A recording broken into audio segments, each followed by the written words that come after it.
I now invite Councilmember Dewar to recite the Pledge of Allegiance. Please, everyone else, mute your microphones and turn off your video while we display the banner, and we'll give everyone a moment to do that. I pledge allegiance to the flag of the United States of America and to the republic for which it stands, one nation, under God, indivisible, with liberty and justice for all.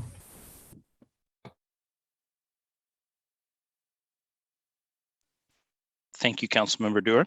Before we move on to the agenda items, I'd like to acknowledge our remote meeting format. Proclamation 2028 regarding open public meetings is still in effect.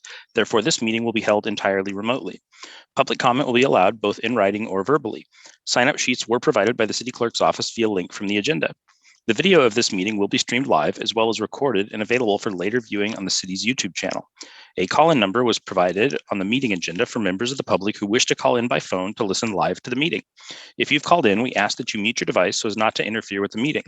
If a participant fails to mute their connection and causes a disruption to the meeting, the connection will be terminated. For our phone-in callers, during staff presentations, staff will make every effort to specify which materials they're referencing so everyone can follow along. At this point, we'll take a moment to take roll call of the council members by position number. Please say here when the city clerk calls your name. City clerk. Councilmember Zorns. Here. Mayor Thompson. Here. Councilmember Alders. Here. Councilmember McNeil. Councilmember Mankey. Councilmember Dewar. Here. Deputy Mayor Alcabra. Here. We have 5 council present with Councilmember McNeil and Councilmember Mankey absent. Thank you. Next, I'd like to reiterate some meeting guidelines.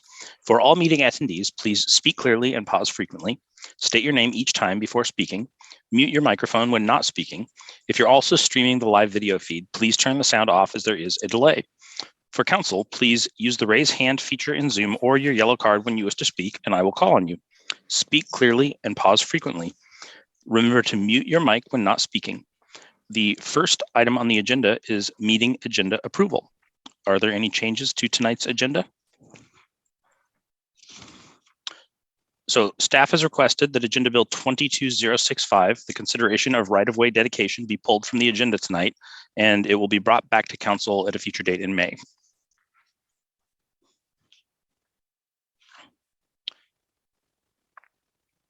Can I see a show of hands of everybody that's okay with that? All right, I see everybody. Now we are moving on to public engagement opportunities.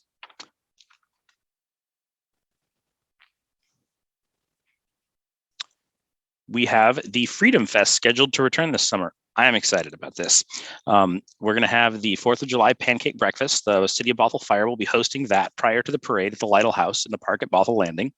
And the 4th of July parade is open for public entries. However, an application must be completed by June 17th. And that's in red, so you know we're serious. Visit bit.ly/Bothell4th for more information and a parade application form. And we'll see you there. All right, moving on to proclamations. We have one for National Infertility Awareness Week. Whereas, according to the CDC, 1 in 8 couples have trouble getting pregnant or sustaining a pregnancy. And whereas the World Health Organization and American Medical Association define infertility as a disease.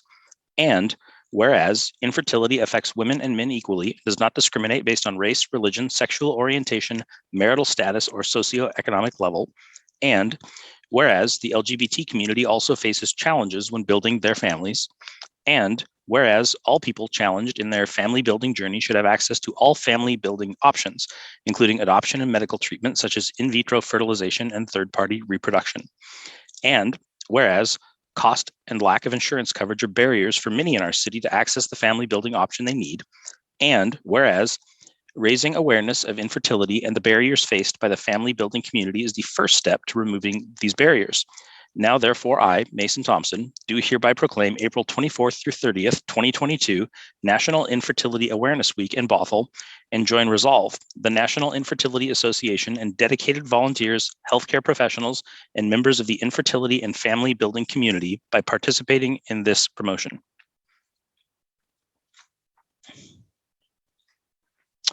All right. Next up is visitor comment. In keeping with Governor Jay Inslee's emergency proclamation 2028 regarding open public meetings, the city has accepted visitor comment in writing as well as accepted sign-up sheets for those who wish to speak at tonight's meeting. Written comments submitted to the city clerk no later than 3 p.m. today were forwarded to all city council members and are part of the record. Clerk, do we have people signed up to speak today? Yes, thank you, Mayor. We have a number of folks that have requested to speak tonight. I'm first going to start with the written comments that we received, which have all been forwarded to council and will be made part of the record for tonight's meeting. The first written comment was from Andrew Nelson, who wrote in regards to the hiring of the new city manager, and he thanked the interim city manager for her work. Next, we had Whitney Megabauer, who wrote in support for AB 22-060 and its relation to Bothell's parks and events. Third, we had Rihanna Petrick, who wrote regarding unvaccinated firefighters and EMS personnel. Fourth, we had Rustin Harris, who wrote regarding the vaccine mandate. And fifth, we had Kyle Petrick, who wrote regarding the firefighters vaccine mandate. So first off, for our live comment, and just so you know, everybody, we have about 11 folks who have signed up to speak. To keep things moving along, we're going to try to bring in around 3 to 5 at a time. So everybody's going to be, there'll be a large group of people in the meeting, and then that way we'll be able to move from one person to the next quickly. We've discovered that Zoom has quite a delay when we're pushing people in and out of the meeting. So we're going to try to speed it up for you this time. So first on the list, we have Tom Agnew, and I've been requested to share a slide for Mr. Agnew. So I'm going to do that now. And hello, Tom, you have 3 minutes to speak. Okay, well, good evening, Mayor and elected officials. I'd like to talk to you about the EMS training that we have here in Bothell. Right now, what's going on is it looks like we're leaving the training consortium that we've been in for the past 20 some years, and we're turning over our training to a department that has about 30% volunteers. We're changing the training to a department that actually has no syllabus right now for the training. The new system will use more videos and instructors and have less one-on-one interaction. It'll have no live fire training facility. And right now we're hiring a lot of new firefighters, and they need to learn fire behavior at a live fire training facility. There's been no decision on who's going to do the EMS training. And EMS, you know, constitutes about 70 to 80% of the calls. Right now we have paramedics that do it, and they train with our firefighters, and they actually work with our firefighters. You know, I've received some conflicting information from multiple chiefs, both of whom I respect, and one says the training's going to cost less. The other says the training's going to cost more. There's probably somewhere in between is the answer. Next. It appears to pave the way for an Eastside Fire takeover of Bothell Fire Department, and I'm kind of concerned about that. Eastside Fire has taken over Woodinville in what some people considered a hostile takeover. Thank you. Next, I asked for information from King County EMS regarding response times and outcomes of CPR cases from both the agencies. I received Bothell Fire information within a few days, and Eastside Fire has refused to give me theirs at this point in time. Next, there appears to be too many questions still unanswered to make a move, and I would appreciate the chief's desire to consolidate the training, but in my perspective, this doesn't appear to be the answer in the way we really need to go about it. Davina, do you have a question? I was just going to ask staff if they could provide a briefing sometime in the near future on this topic. There's one other thing I'd like to talk about, and I'd like to apologize to the elected officials on the dais for remarks made by one of your own. I actually think you do your research, you do your homework, and you know the policies and procedures. That you, as stated, have the balls to do the right thing, I think is correct, that you will do the right thing. It saddens me that those words came from a seated Bothell City Council member. Thank you. I hope you have a good evening. Aaron, enjoy. I'm sure you're going to be tickled to death now that you have a new city manager. And thank you, City Council, for hiring a new city manager for the city. Thank you much. Thank you. Next, we have Leslie Foley. Hi, Leslie. Are you with us?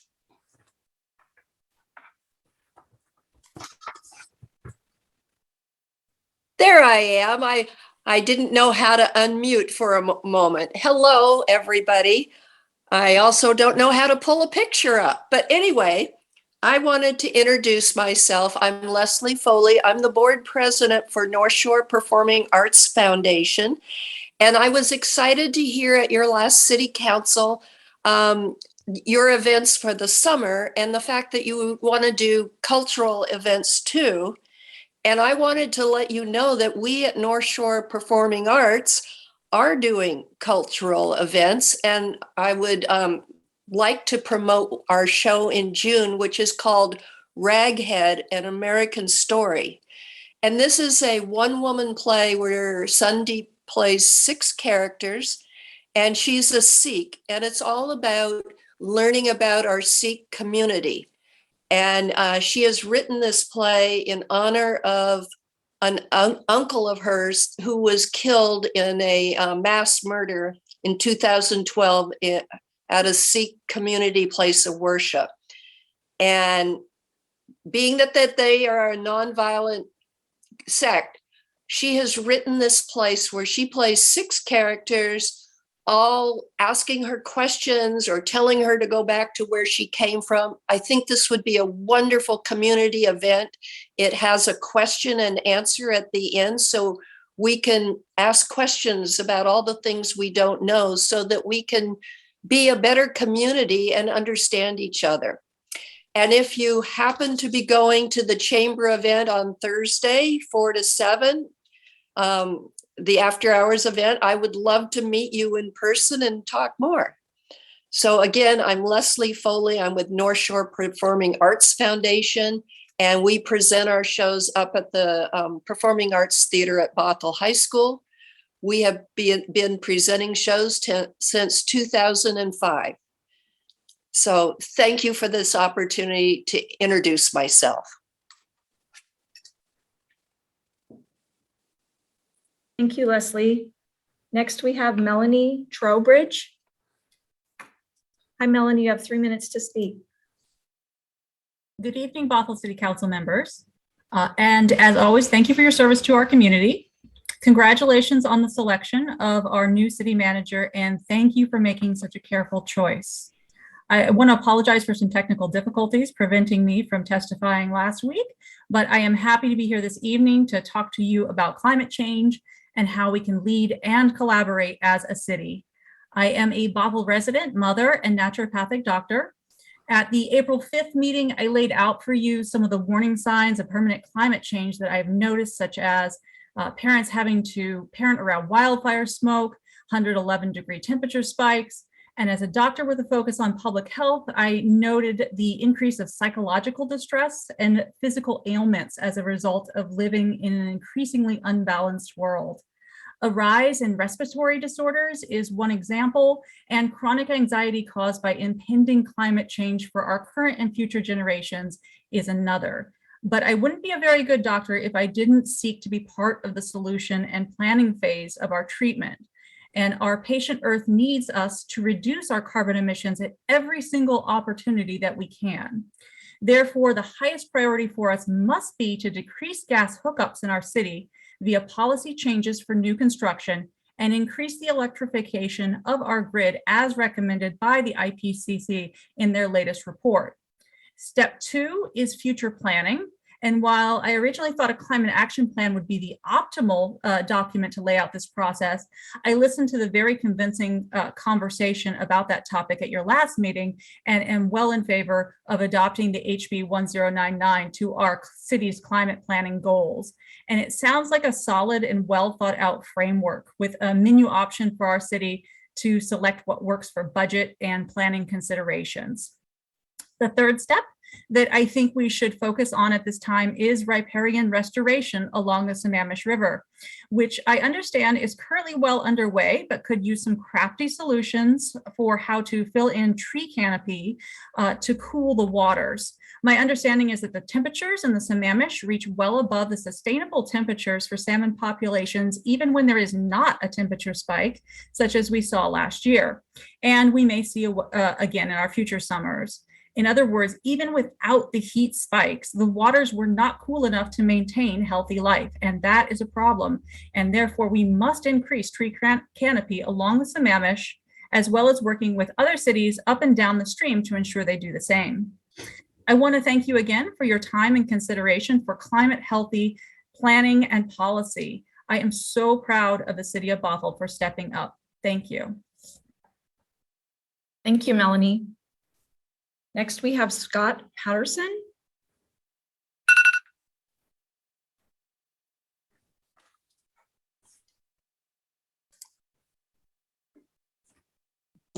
Hi, Scott. Hi. You have 3 minutes to speak. Good evening. Thank you for the opportunity to speak to you. Watching your almost 6-hour April 12th meeting underscored for me the level of dedicated attention, time, energy, and careful consideration you each offer in service to the well-being of our city. I know the city council meetings are just a public portion of the time you each devote to address a vast array of issues required to govern our city, plan for sustainable growth, and meet the diverse needs of our city's residents. I'm grateful to each one of you for your vast community service. A couple of weeks ago, I spoke about this decade as being the most consequential in acting to limit global warming and its most devastating impacts. Tonight, I will briefly speak on 3 specific climate-related actions. First, last time I spoke, I advocated for the development of a climate action plan. It seemed to me to be the most effective way to create targeted, measurable, and timely climate action. However, last week, when I heard Councilmember Dewar's advocacy for incorporating the provisions of 1099 into the comprehensive plan update, I was sold that this is a more efficient and cost-effective way to create comprehensive strategies to address climate change. It offers a menu of options to facilitate the reduction of carbon emissions to meet required state and K4C environmental targets, an avenue to achieve environmental and social justice, and a doorway to funding and grant possibilities. I urge you to support inclusion of 1099 provisions in the comprehensive plan update. Second, we await Friday's decision whether a state building electrification ordinance will be codified. If it does not pass, I urge you to develop an ordinance as other K4C cities are doing on building electrification modeled after the City of Seattle ordinance. If it does pass, I urge you to create a resolution in support of building electrification as advocated by Climate Solutions. Third, shortly you will consider AB 22060.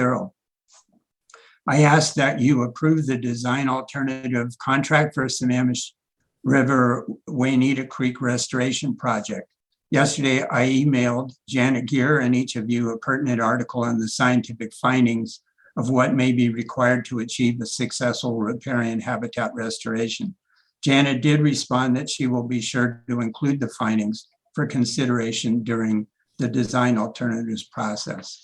Thank you. Thank you, Scott. Next, we have Whitney Nigebauer. Hello. You have 3 minutes to speak. Thank you. Thank you for the opportunity to comment. My name is Whitney Nigebauer, and I'm a resident of Bothell. I serve on the Parks and Recreation Board, and I'm also the director of the local nonprofit Whale Scout, which partners with the city to host volunteer habitat restoration events at the former Wayne Golf Course. I'm pleased to speak to some of the council members tonight for the first time. I'd like to speak to agenda item AB Number 22-060, approval of design alternatives contract for the Sammamish River Winita Creek Restoration Project, which is on tonight's consent agenda. Approval of this item is critical to proceed with the full-scale restoration of salmon habitat on the back 9 or east side of the property of the former Wayne Golf Course. Recently, the Environment and Volunteerism Subcommittee of the Parks and Recreation Board teamed up with One Bothell and Whale Scout to develop temporary signage to communicate and highlight this work, along with passive recreational opportunities. I'm supportive of this agenda item, along with prioritizing a master plan and naming effort for the park as a whole in the near future. Words have meaning, and the right name for the park will identify the space not as a former something, but as a present and future shared gem in the community. While the back 9 is required to be restored for salmon, the front 9 also offers immense opportunity for restoration of the river as well. Having both banks of the river within the park boundaries, increased tree canopy would help shade the river, reducing temperatures which frequently exceed the threshold for salmon during the summer months. Revegetation and other water quality improvements should be considered on this side of the property as well. During the pandemic, so many of us leaned on our local parks for exercise, wellness, and stress relief. Parks are both a place for people and for nature to thrive. I hope that as council considers goals for the future, that parks remain top of mind. As many of us jump for joy at the return of the 4th of July parade, anxiously anticipate Friday night markets, and revel in opportunities to gather in the community once more, I hope we can also remember that a healthy local environment supports our lives together. And if we didn't have clean air and water, we couldn't enjoy these moments. And finally, as we approach Earth Day, I wanted to highlight collaborative events within the city of Bothell and Kenmore going on this weekend. Friends of North Creek Forest, Shelton View Stewardship Association, Whale Scout, Snow King Watershed Council, and many more that I also saw were highlighted on the Facebook page with the city of Bothell today. So thank you for that. Have a nice evening. Thank you, Whitney. Next, we have Deepa Sivarajan. Hi, Deepa, you have 3 minutes. Thank you. Thank you, everyone, for the opportunity to speak. My name is Deepa Sivarajan. I am the Washington Clean Buildings Policy Manager at Climate Solutions. You saw me here last week, so I'll try to keep it brief. I just wanted to echo what a number of folks have been raising already around taking climate action, supporting the idea of incorporating 1099 into Bothell's own work, and particularly around electrifying our buildings. Washington's 2021 state energy strategy that was developed by the Department of Commerce shows that electrifying all of our systems, including transportation and buildings, is the lowest cost pathway to achieving our climate goals. If we put off these costs into the future, they will increase exponentially and will also come along with the health and safety and all the myriad impacts that come from climate change. So really want to encourage the city to take a bold step on this early and try to look at the different policy pathways to phasing out fossil fuels in our buildings. I'm very happy to work with the city as to whatever degree you're interested in what we've seen work in other places. We've worked with communities across the Puget Sound area and at the statewide level to promote building electrification. So thank you for your time and for all of your hard work. Thank you, Deepa. Next, we have Neil Anderson.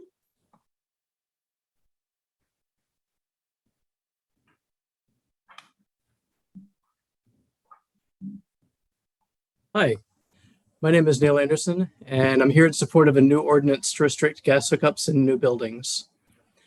I'm a PSC customer who is concerned about climate change, so I went to their website to see how they're planning to address it. Just a second, I know what my camera is not working. Okay, so I went to PSC's, still not seeing me. All right, there we go. So I went to PSC's website because I wanted to find out how they're planning to address climate change. And one of their pages that I found is called The Role of Clean Fuels in the Piped Energy System. I saw that their plan calls for replacing the current gas supply with a combination of renewable natural gas and green hydrogen. This sounds good, but if you look into it a little bit more, you'll find that it can't possibly work as a way to eliminate greenhouse emissions. They can blend in a little bit and it will look like they're making progress for a few years, but they'll quickly run into limits that will make it almost impossible to move forward. For renewable natural gas, or RNG, the Washington Department of Commerce commissioned a study in 2018 to find out how much of it was available, and they found out that at most it could replace up to 5% of the gas that we currently use in the state. So once they've run out of that, the rest will have to be green hydrogen. But the problem is that gas appliances can only handle up to a 20% blend of hydrogen before the burners need to be upgraded. And it's because it becomes an explosion risk. So to get past that, they'd have to shut down the gas line, upgrade every gas oven, furnace, and water heater for every customer on that distribution line simultaneously, and then turn the gas back on with a pure hydrogen mix. I don't see how that would even be possible. But even if they found a way, both RNG and hydrogen contribute to global heating when they leak, and hydrogen leaks even more readily than methane does. So there will still be emissions that can't be fully eliminated. Plus, hydrogen creates even more nitrogen oxides when it burns than methane does. So anyone using a gas stove will be subjected to asthma-inducing air pollution. And there's something else about hydrogen that would put our community at risk if we allowed it. I asked a firefighter about whether they get calls for leaking gas pipelines. And they said that it happens very often on construction projects, and they get a call for it almost every shift. But it rarely results in an explosion because the air-fuel mixture has to be just right for it to ignite. But that's not the case with hydrogen, which will ignite at a much wider range of mixtures. So a network of hydrogen pipelines would be much more dangerous than what we have now. When asked about their decarbonization plans, PSE is quick to advertise that they can slightly reduce the carbon intensity of gas by mixing in these other fuels. But I encourage you to ask them what a full hydrogen solution would look like before we commit to connecting more gas pipelines that will ultimately become stranded assets once it becomes clear that they can't meet the more aggressive reduction targets. Electrification is a much safer option, and it's really the only way we can effectively eliminate our climate emissions. Cities across the country are starting to recognize this and stop new gas connections. And if it doesn't happen at the state level this year, it will soon. And the earlier the Bothell stops allowing new pipelines, the better off we'll be. Thank you. Thank you, Neil. Next, we have David Peterson, and David's on a phone call, so we're going to allow him to speak through the phone.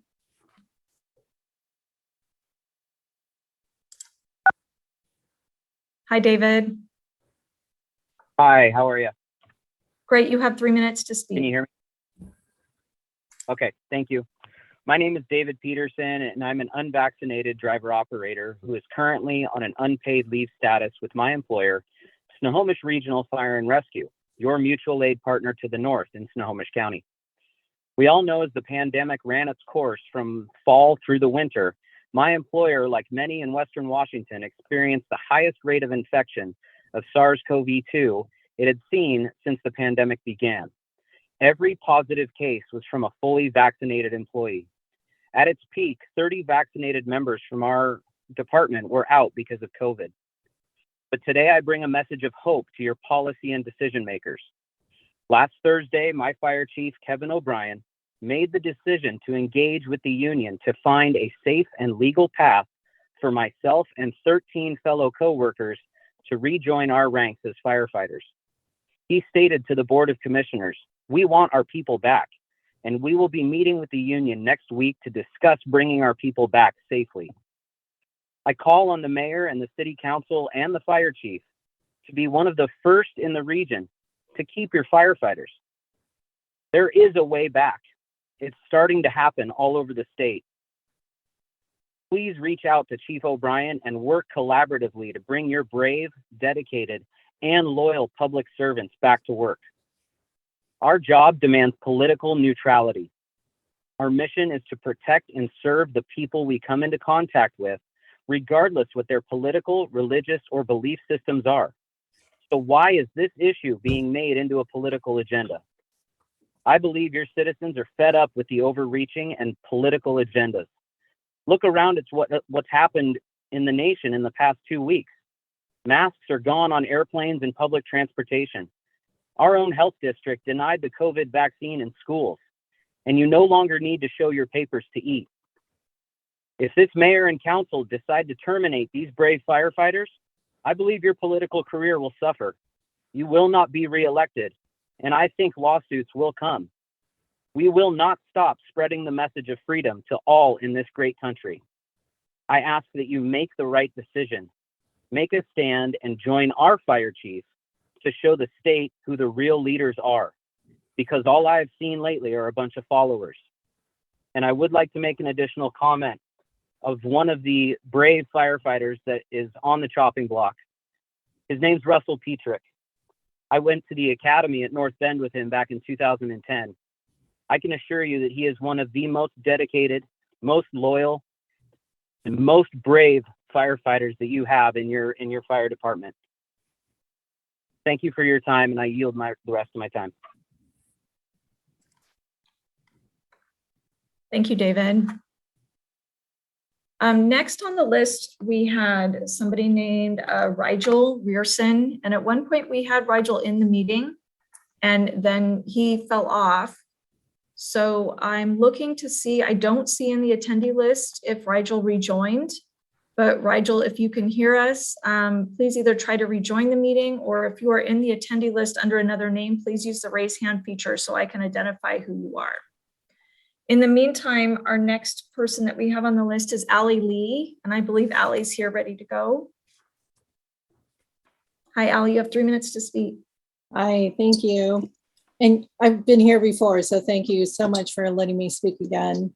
Again, the World Health Organization has stated that air quality is second only to climate change.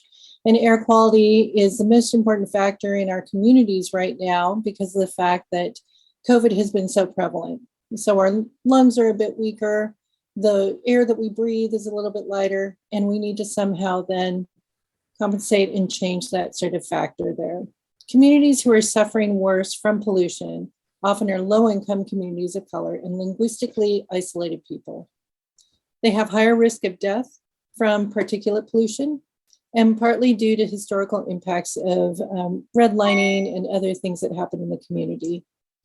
But we know that here in Bothell, the biggest sort of and fastest sort of way that we can sort of then change the scenario of air quality is by buildings. The benefit of all electric buildings is that quickly changes the air quality. COVID-19 pandemic created additional urgency to reduce the use of gas in buildings. Small increases in long-term exposure in high levels of nitrogen oxide, which is known as NOx, and particulate matters, which is PM2.5, and collaborated with other high risk of death and other sort of things by the age of 65. So we're hoping to change that by then really focusing on building electrification and then switching out appliances that may be hazardous. 20-year-old appliances leak more methane than does a new appliance, especially gas ranges. They find that the methane runs all the time. So with that, what we'd like to say is that transitioning buildings to clean electricity, heating, water heating, and cooking can sustain a significant workforce over the years as well. They can create jobs. They can then make sure that your home is running better than what it was before. You can then have job training for service and maintenance, as well as construction jobs. So along with the fact that building electrification is good for your health, for healthy kitchens, for your healthy life, it also then is a way to then create jobs in the area. So thank you so much. I'll keep mine short so that then many other people can speak as well. But thanks again for your time. Thank you, Allie. Next, we have Beth Doglio. Hi, Beth. Hi. Thank you very much for the opportunity to speak today and for your service on the Bothell City Council. For the record, I am Beth Doglio, a former state legislator. And I speak today to provide state and national context to work going on at the local level to address the pressing issue of climate change. As many of the speakers have said, we know that to meet our greenhouse gas emission reduction goals that will keep our planet livable, we absolutely have to rapidly transition away from the use of fossil fuels, whether that be in our transportation or in our built environment. And luckily, the legislature passed a bill that transitions our electric grid to 100% clean electricity by 2045. So as we begin to move the energy that powers our homes, our cars, our offices onto the electric grid, we know that that grid is getting greener and greener every day. And that is a really good thing. just like so many jurisdictions in the state, Seattle, Olympia, Shoreline, Bellingham, King County, Tacoma, Bothell is investing in a greener future. You're committed to growth management planning that is looking through a salmon-friendly lens, as well as potentially really changing your zoning to ensure that you're using an existing infrastructure as efficiently as you possibly can as your community grows. And grow you will, you know, Bothell's a great place to live. It's got a lot going on. But if those buildings are being built using the new zoning, if they're being built with natural gas to heat space and water, then we continue to stoke the climate crisis for, 30, 50 years, because those appliances do last for quite some time. And we're not doing any good for salmon protection, while also, and we're also limiting the climate benefits of the missing middle housing. So one of the previous speakers, Neil, I believe, talked a little bit about PSC. So I just want to tell you my own personal story. I have a gas furnace in my home, and I want to change that to an electric heat pump. And I went onto PSC's site because I'm a PSC customer, and they don't provide an incentive to help me move from gas to electric. That is something that the Bothell City Council can take on right now, is saying to PSC, why aren't you incentivizing people to make this switch? We want to have more electric buildings in our community, and you can help us do that. It's time to put a stake in the ground at the local level and join the other 65 jurisdictions in 7 states that have adopted building electrification policies. And I urge Bothell to take up the mantle and join them. Thanks so much, and keep up the good work. I know it's tough working at the local level, and I really appreciate you taking all that time to do it. Thanks so much. Thank you, Beth. That's all I have on the list. However, I do have a number of attendees watching the meeting tonight. So if there's anyone in the audience who wishes to speak, please use the raise hand feature in Zoom, and we will panel you into the meeting.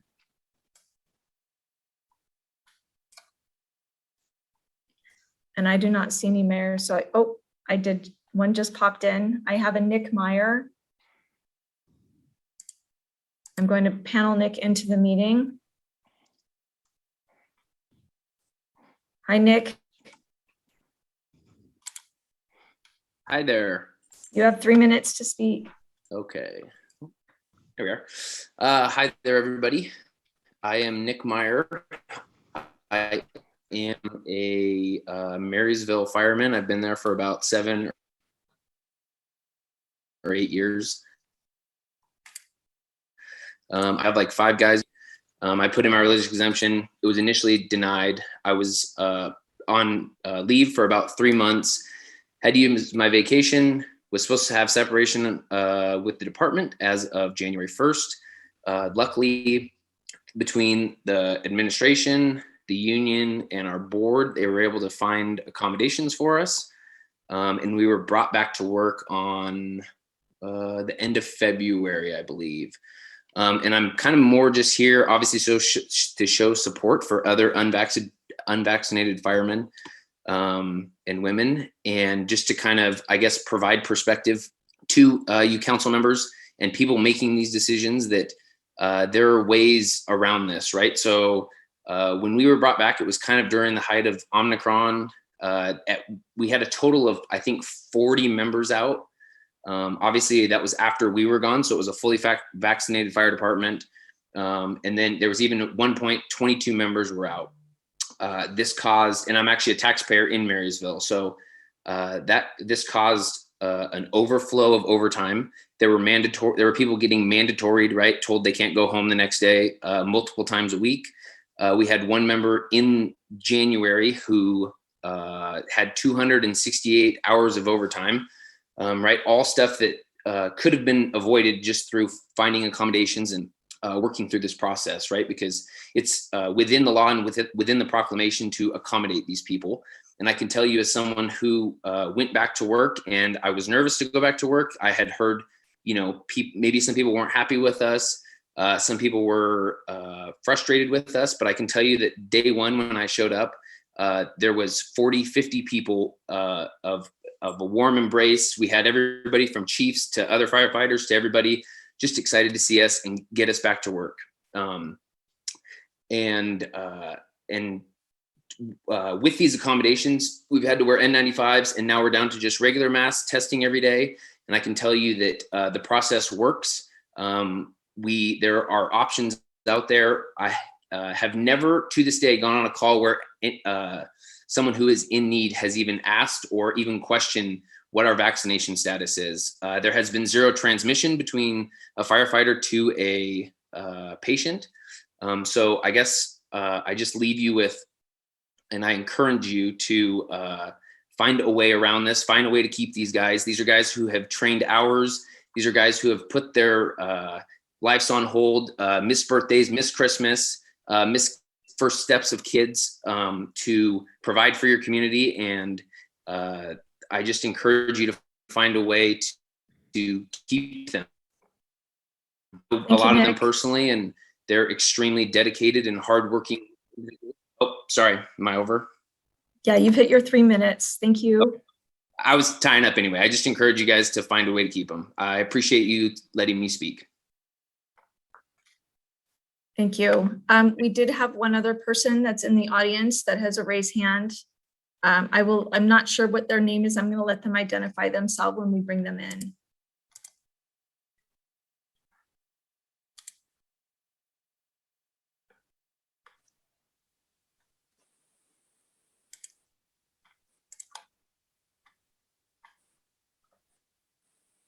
Hi, could you please state your name?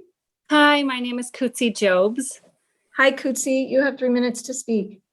Yeah, my name is Kootsie Jobs, and I live in Linden, Washington. But I have a little bit of a unique tie to Bothell. My in-laws lived in Bothell for many years, and my husband grew up and went to school in Bothell. He is one of the almost 100 firefighters in King County who submitted a religious exemption for the COVID-19 vaccination. He received approval for that exemption. He works for the City of Bellevue Fire Department, but he did not receive an accommodation for that exemption. And so I, like many others in your community and here supporting tonight, would just like to encourage you as well to consider bringing these brave men and women back to work, back to patient care. And as we've been going around to different city meetings supporting these firefighters in Redmond and Bellevue last night, to the East Side Fire Commissioners meeting, I've been hearing a lot of misunderstanding.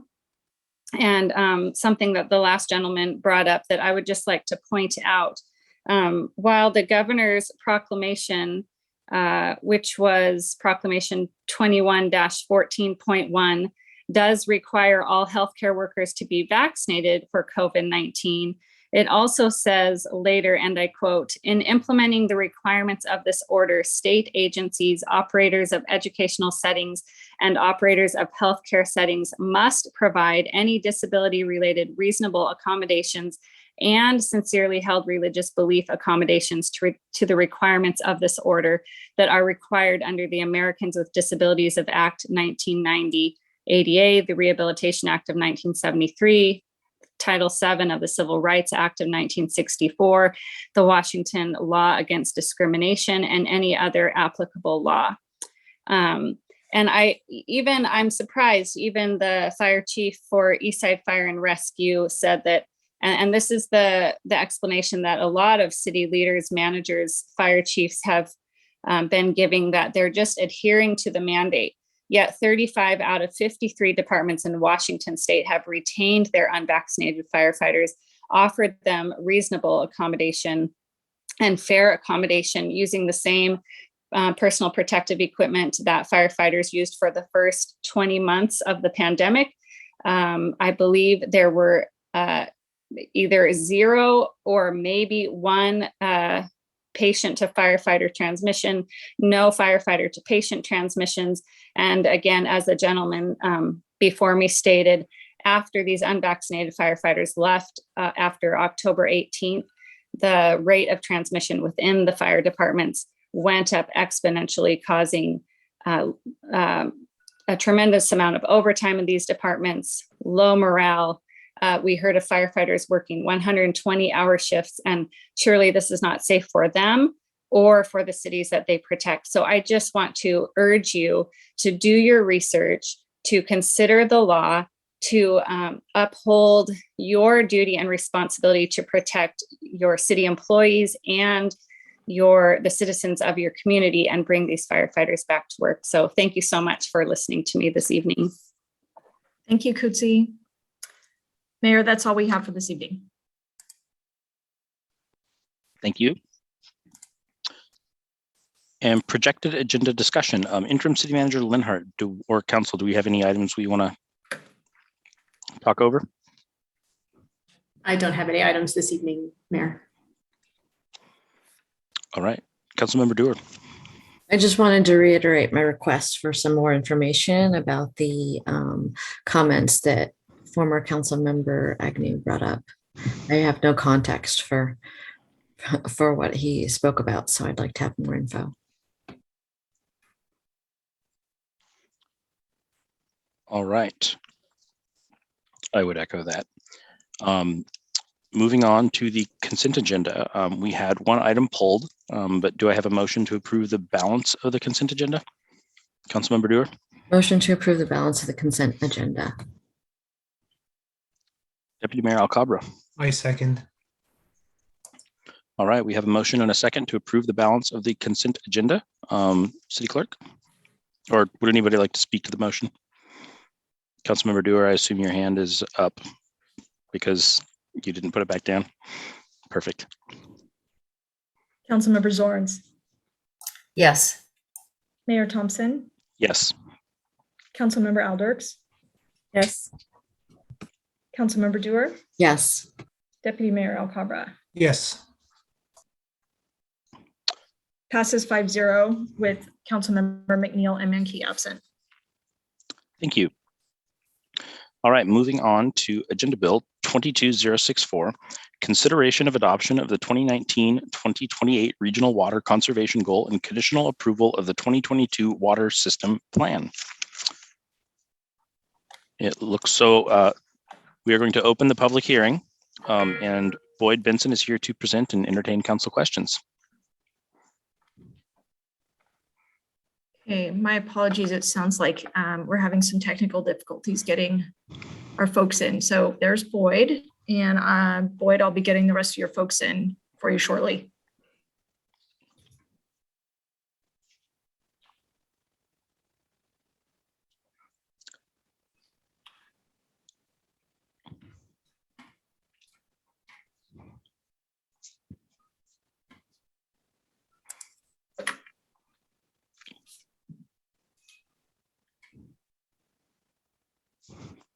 Good evening, Mayor and Council. Can you see my screen?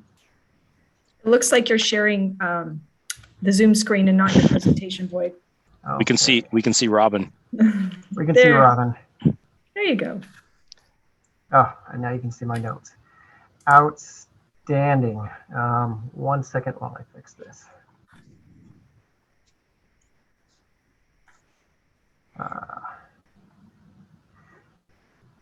May we proceed with the setting? Robin, is this okay?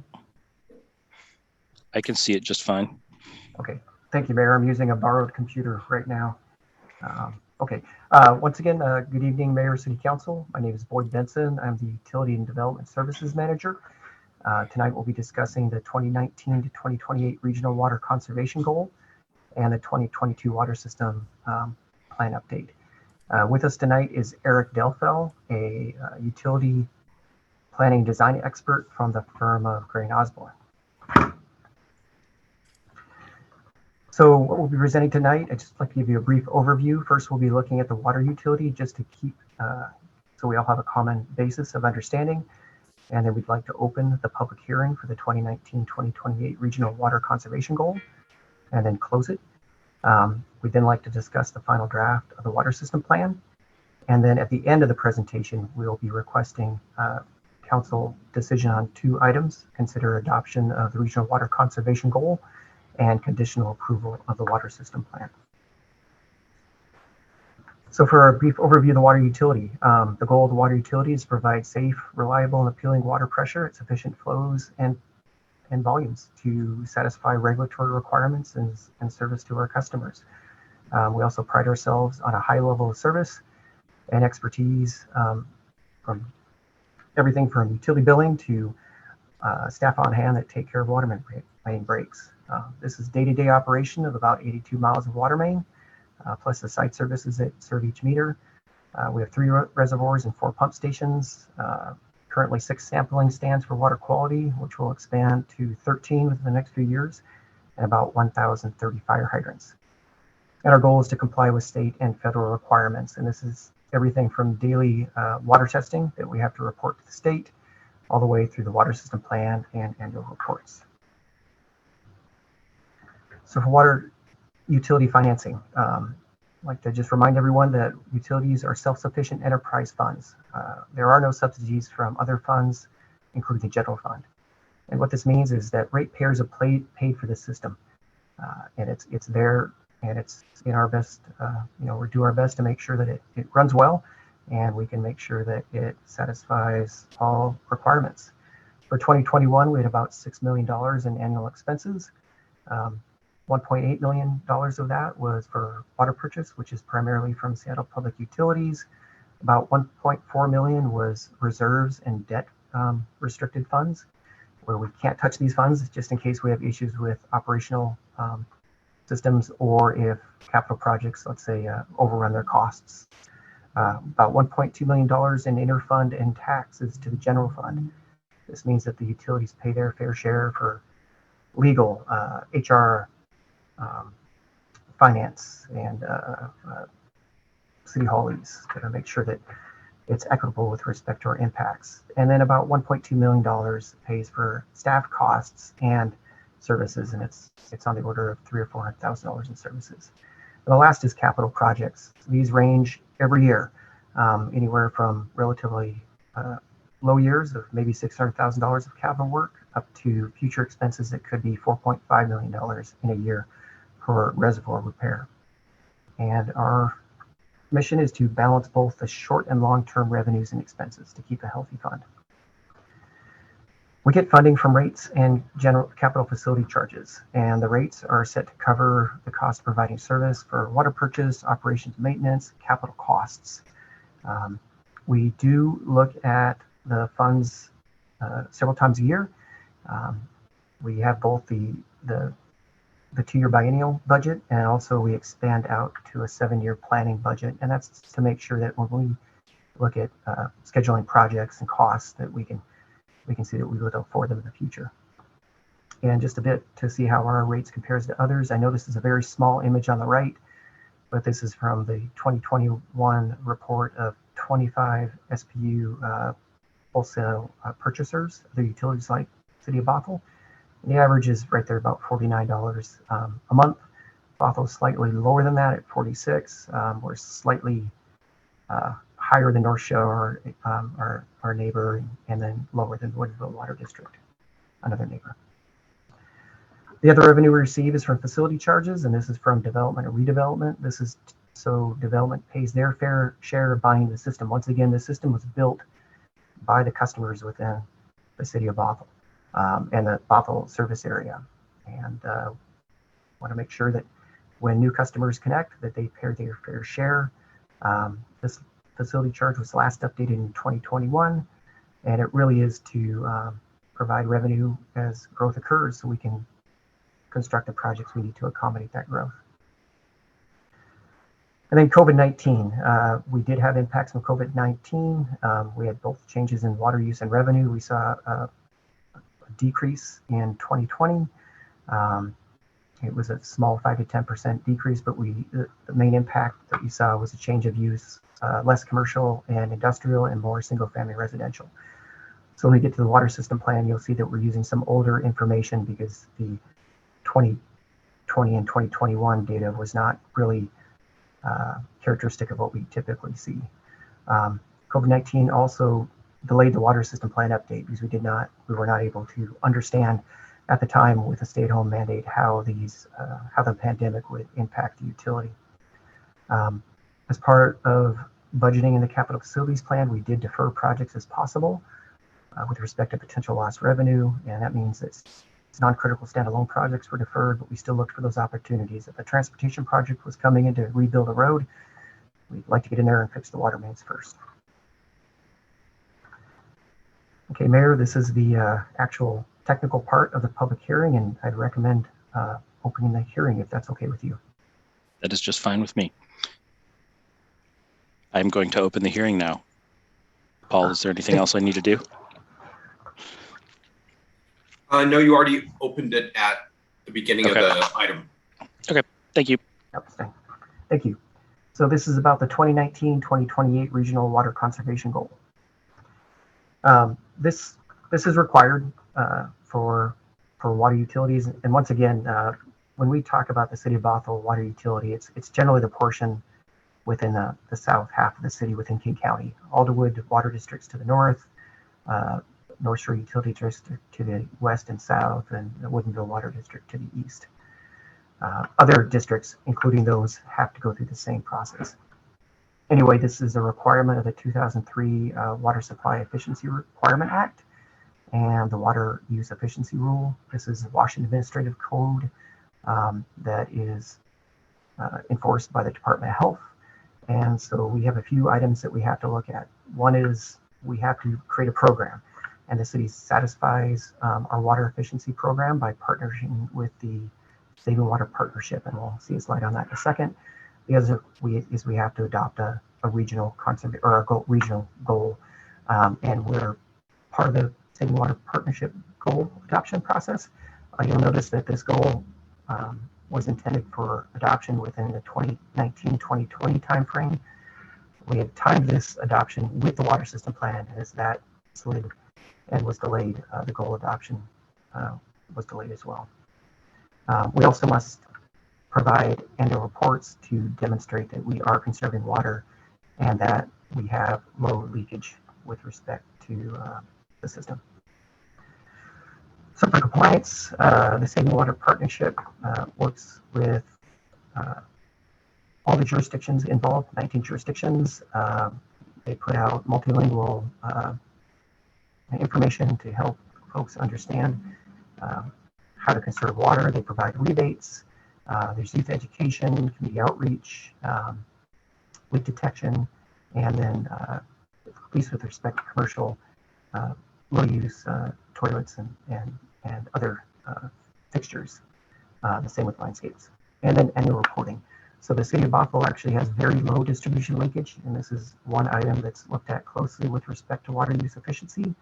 We're down at about 4.3% in 2021. Action level is 10%.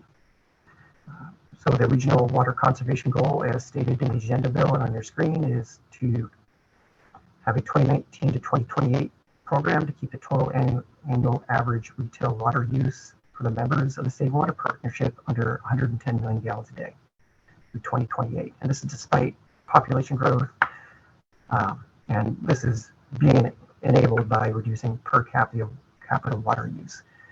This is a real and accomplishable goal.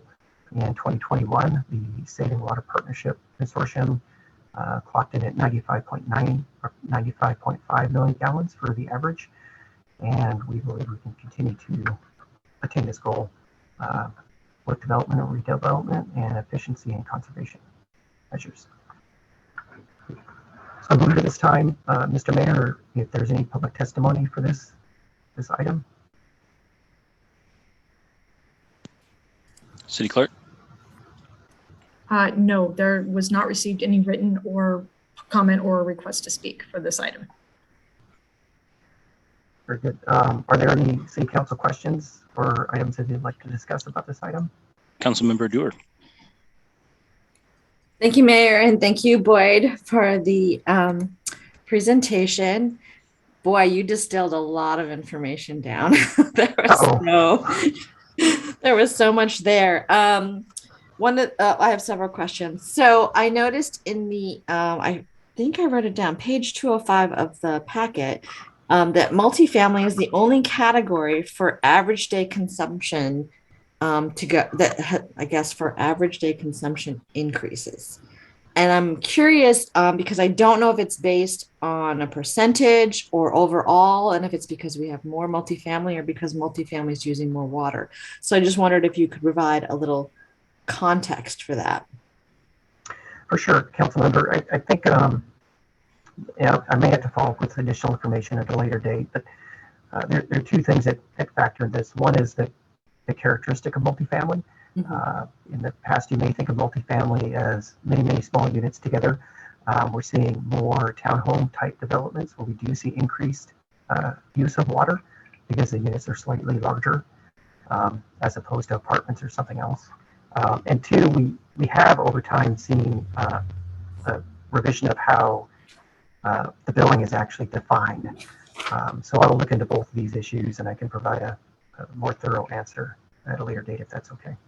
That'd be great. Okay, my next question is, there are some large water users as listed on page 210, and those include AT&T, LLC Crossing, Schnitzer West, and Woodcrest. And I'm just wondering, is there a way to help incentivize them or call attention to their water usage and try to get them to be more proactive in lowering their water usage? For sure, that's a very good question. We actually address that a bit through our rates.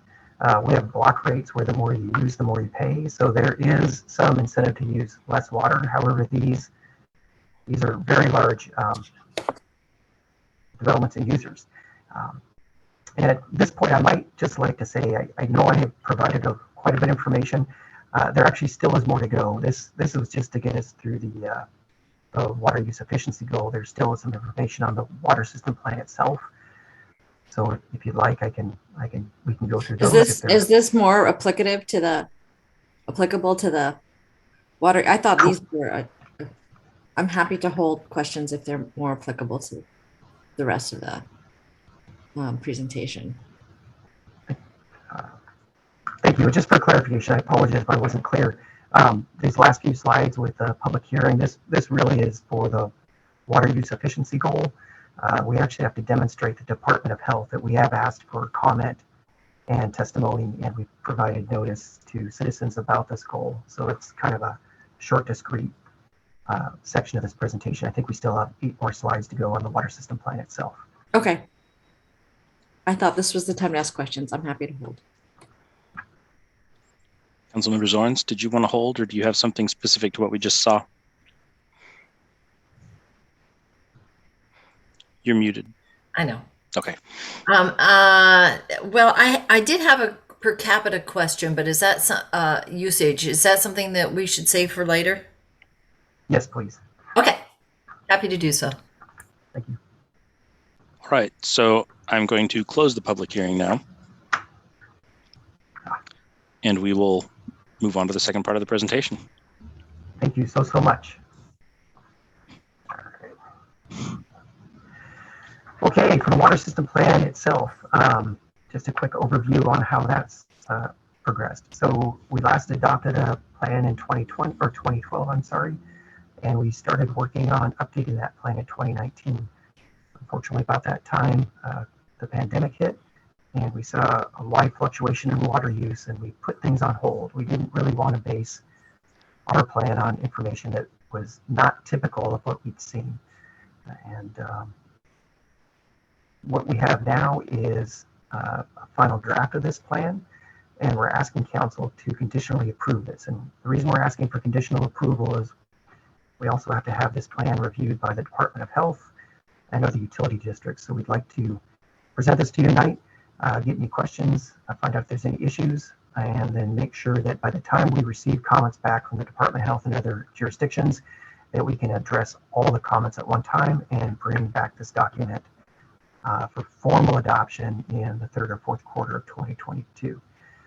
You will notice that you were supplied with a redacted version of the plan. The overall plan itself with appendices is about 1,400 pages because quite a bit of this information is considered sensitive with respect to where some of these components are located.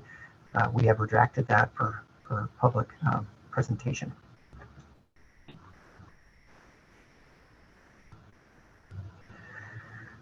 So water system plan requirements, they're to be updated every 6 to 10 years.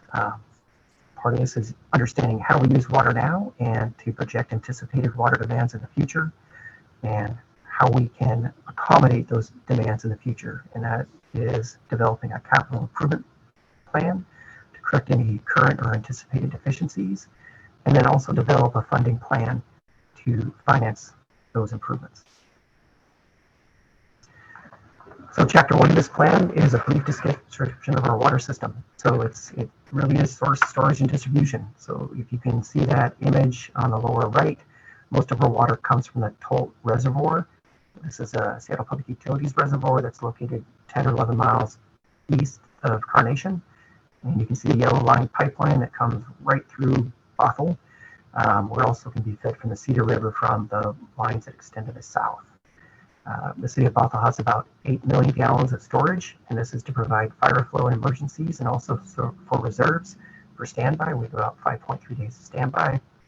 And we also have interties with adjacent districts to the north, east and west, and that's to augment flow if needed and for them to augment flow if needed. Chapter 1 looks at zoning and land use, so we understand how things change and what type of growth we expect. It looks at geography and climate, how our system is impacted by those, and existing policies for the water utility. Chapter 2 is basic planning data. This is usage data. Once again, we focus strongly on the 2018-2019 data prior to the COVID pandemic and the changes in use.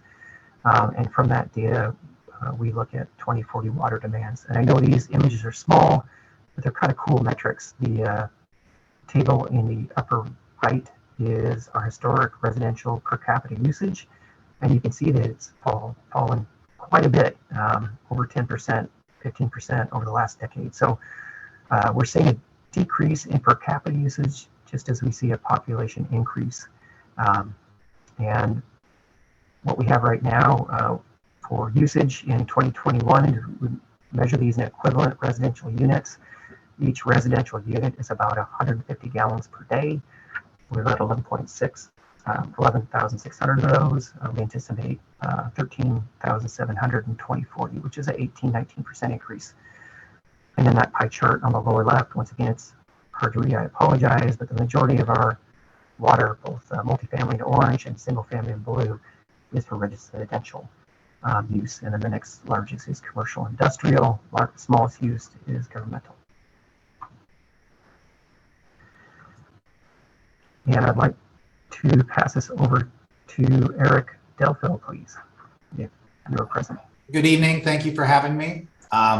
With regards to Chapter 3, Chapter 3 is kind of where we start looking at comparing your system and looking at levels of service, looking at city, state, and federal standards, and making sure that the city's water system is keeping up with the Joneses. Some examples of this, we look at service pressure, we look at fire flow, we also look at water quality standards. A lot of these standards are adopted based on standards in the WAC by the Department of Health. We also use the Washington State's Department of Health Water System Design Manual as a guide point for a lot of these comparisons.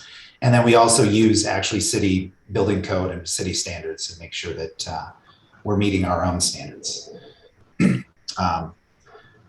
A lot of the stuff we're looking at, we evaluate includes source capacity. Are you guys going to meet your peak day demands for the foreseeable future? We did look at your peak day demands versus your source capacity, and based on your Seattle contract and your Seattle master meters, we estimate that you have about 12.75 million gallons a day in capacity with a future demand of about 5 million gallons a day. So you guys are in good shape with regards to source capacity moving forward. We looked at your water quality standards. Interestingly enough, Seattle Public Utilities is responsible for monitoring all your source, and they also do your distribution system monitoring as well. The city is primarily responsible only for reporting any booster treatments that you guys do. You do have a booster chlorination system that you use occasionally in the summertime, and then also any reporting that needs to be done and follow-up actions. So a lot of your water quality is met through your wholesale contract with Seattle Public Utilities.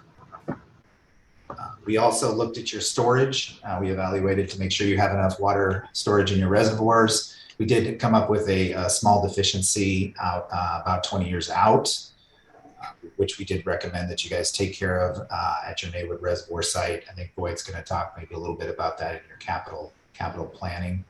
And then we looked at your pumping capacity. You guys, your booster stations are just fine. Go ahead with the next slide, please. Looking at the capacity of the distribution system, we use a hydraulic modeling software program. It's integral with your city's GIS system, so it's like Esri with a hydraulic calculation behind it.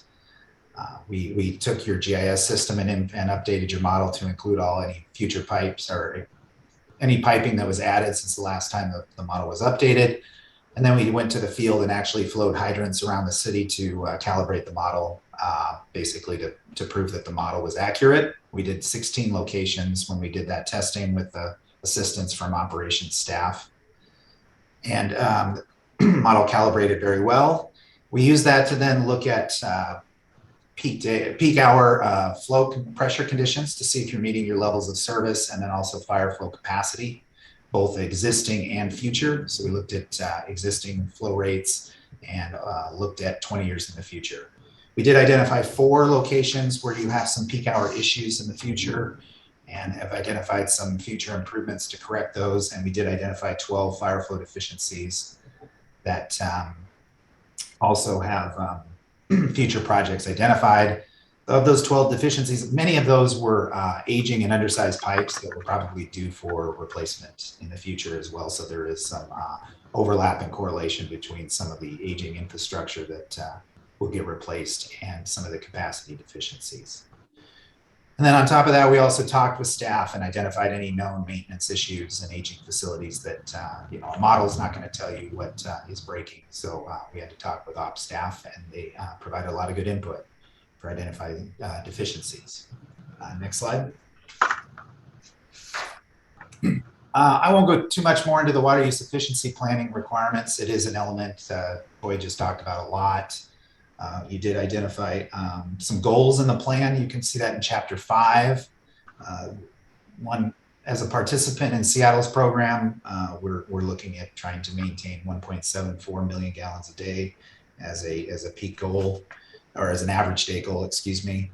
You guys do very well on your leakage. You always have. You're below 4% right now in your distribution system leakage, which is very, very good. And we did, interestingly enough, the Department of Health for a system of your population requires that you do 6 conservation elements, and those conservation elements can be anything from aggressive rate structures, which you have. By the way, I was going to add that your high water use rate structure is very aggressive compared to a lot of your neighbors and a lot of your other adjacent utilities.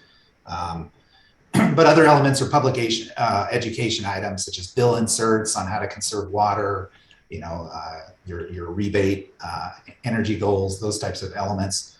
You're required to do 6, and the city of Bothell does 13. So you guys are always kind of ahead of the game and very aggressive on your conservation. So you deserve kudos there, and we're recommending continue your program. Finally, Chapter 6 talks about operation and maintenance and just basically outlines the structure, the certifications, the different programs you have in place, including your preventative maintenance, your emergency response, your safety programs, and your cross-connection control program. We'd like to highlight your SCADA system, which stands for Supervisory Control and Data Acquisition. It's a system that basically allows you to automate a lot of how your system works. It provides for a lot of efficiency within your system, and we've identified a handful of improvements that in the capital program that will continue to allow your system to be efficient and allow your operators good control and good monitoring, and then good emergency response to your system. So I'll hand this back to Boyd.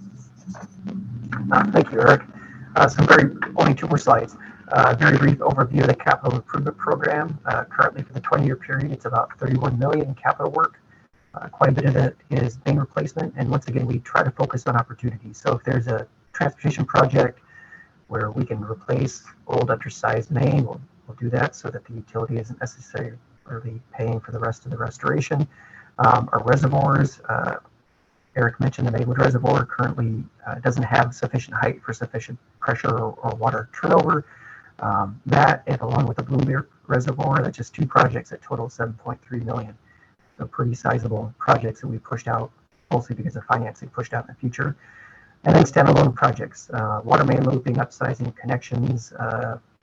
Eric mentioned fire flow, low fire flow areas, 12 of those. One of those is the Bothell neighborhood, and staff is currently working on one of these standalone projects to replace and upsize mains within that neighborhood to current standards, which will be great because we see quite a few service calls and issues with older pipe in that neighborhood. Grants and loans, that's another thing we look at to help finance capital improvement program. Currently, the city utility kind of works on a cash basis. We have to accumulate dollars then to spend them. It's much more efficient to either take out debt, which I know people think debt's a bad word, but it's not a bad thing if you can take out debt and then spread the payment over time. It really helps decrease the abrupt changes in revenue and expense, and it helps keep our rates more consistent and low. And I put Valhalla in there one more time because we did receive a $4.6 million loan for that work, which helped out the fund quite a bit. The image on the right is kind of interesting. This is an intertie vault that's going in near the northeast portion of our service area for future potential fire flow intertie connection with Alderwood Water and Wastewater District. And you can see the size of those vaults. It's a pretty cool project to see. Financial analysis. Once again, this is a planning level effort for the 20-year period. We are meeting existing revenue requirements to provide for operations and debt service, but we don't have sufficient revenue at this time to provide for all capital needs. When we look at our capital program, for us to enact the 10-year capital program, based on this, once again, this is planning level information, it's about a 6% annual increase a year for 2021 to 2027, and then it drops down to 3% in 2028 and beyond. And once again, these costs include inflation, but once again, they're planning level costs. So we confirm and reevaluate these as part of the capital facilities plan. We fine tune these cost estimates and move the projects around in time to make sure we can afford them and provide opportunities. And with other projects, we further fine tune these as part of the biennial budget and during the actual design and bid process. And the goal is to minimize impacts to ratepayers. And once again, we also work to make sure that growth pays for growth. And once again, this is through payment of facility charges for system-wide improvements and also for frontage and other improvements along project boundaries. So that's what we have for you this evening. Once again, we're requesting conditional approval for the water system plan, and this is pending Department of Health review. We will receive comments from Department of Health. We've already received some minor comments from a neighboring jurisdiction, and we're hoping at this time to answer any questions and address any issues and flag any for improvement as part of the adopted version. And the actions we're requesting after questions is consideration of the resolution adopting the 2019 to 2028 regional water conservation goal and a motion to conditionally approve the 2022 water system plan pending Department of Health review.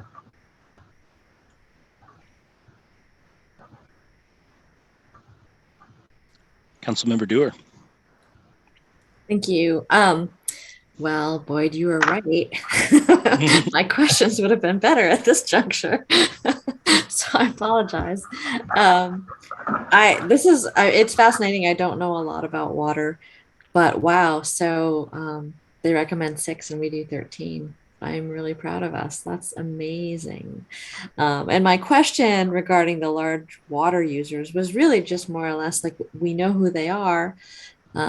What kind of incentives can we put in place to just help them be better, right? Because I guess as I was looking at where we have replacement costs, I was just wondering how much more space we see for conservation to help lower demand and maybe not have to make some improvements.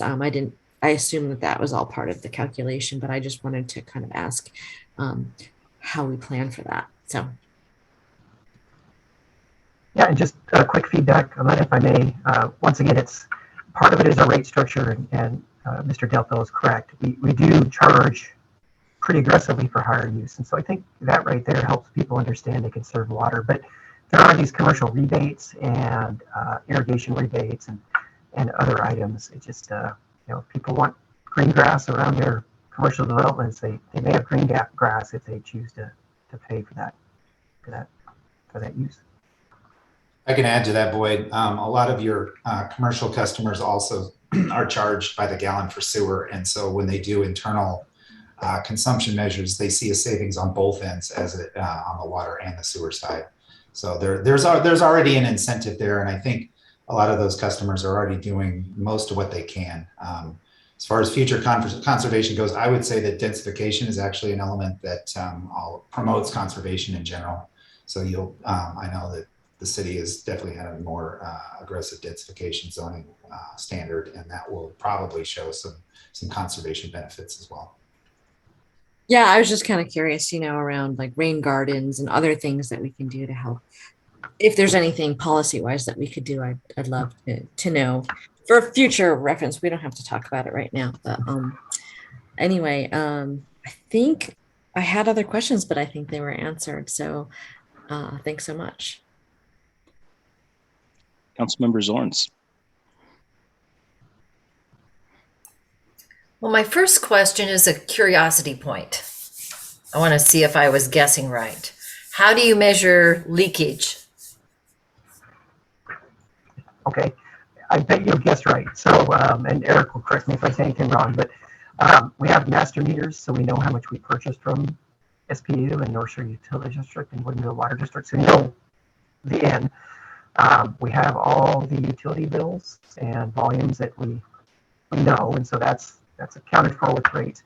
Then there's this lump of unaccounted for water, and part of that's leakage, but part of it's testing fire hydrants and directional flushing and fire response and all these things we do, and we actually keep track of that to the best as we can.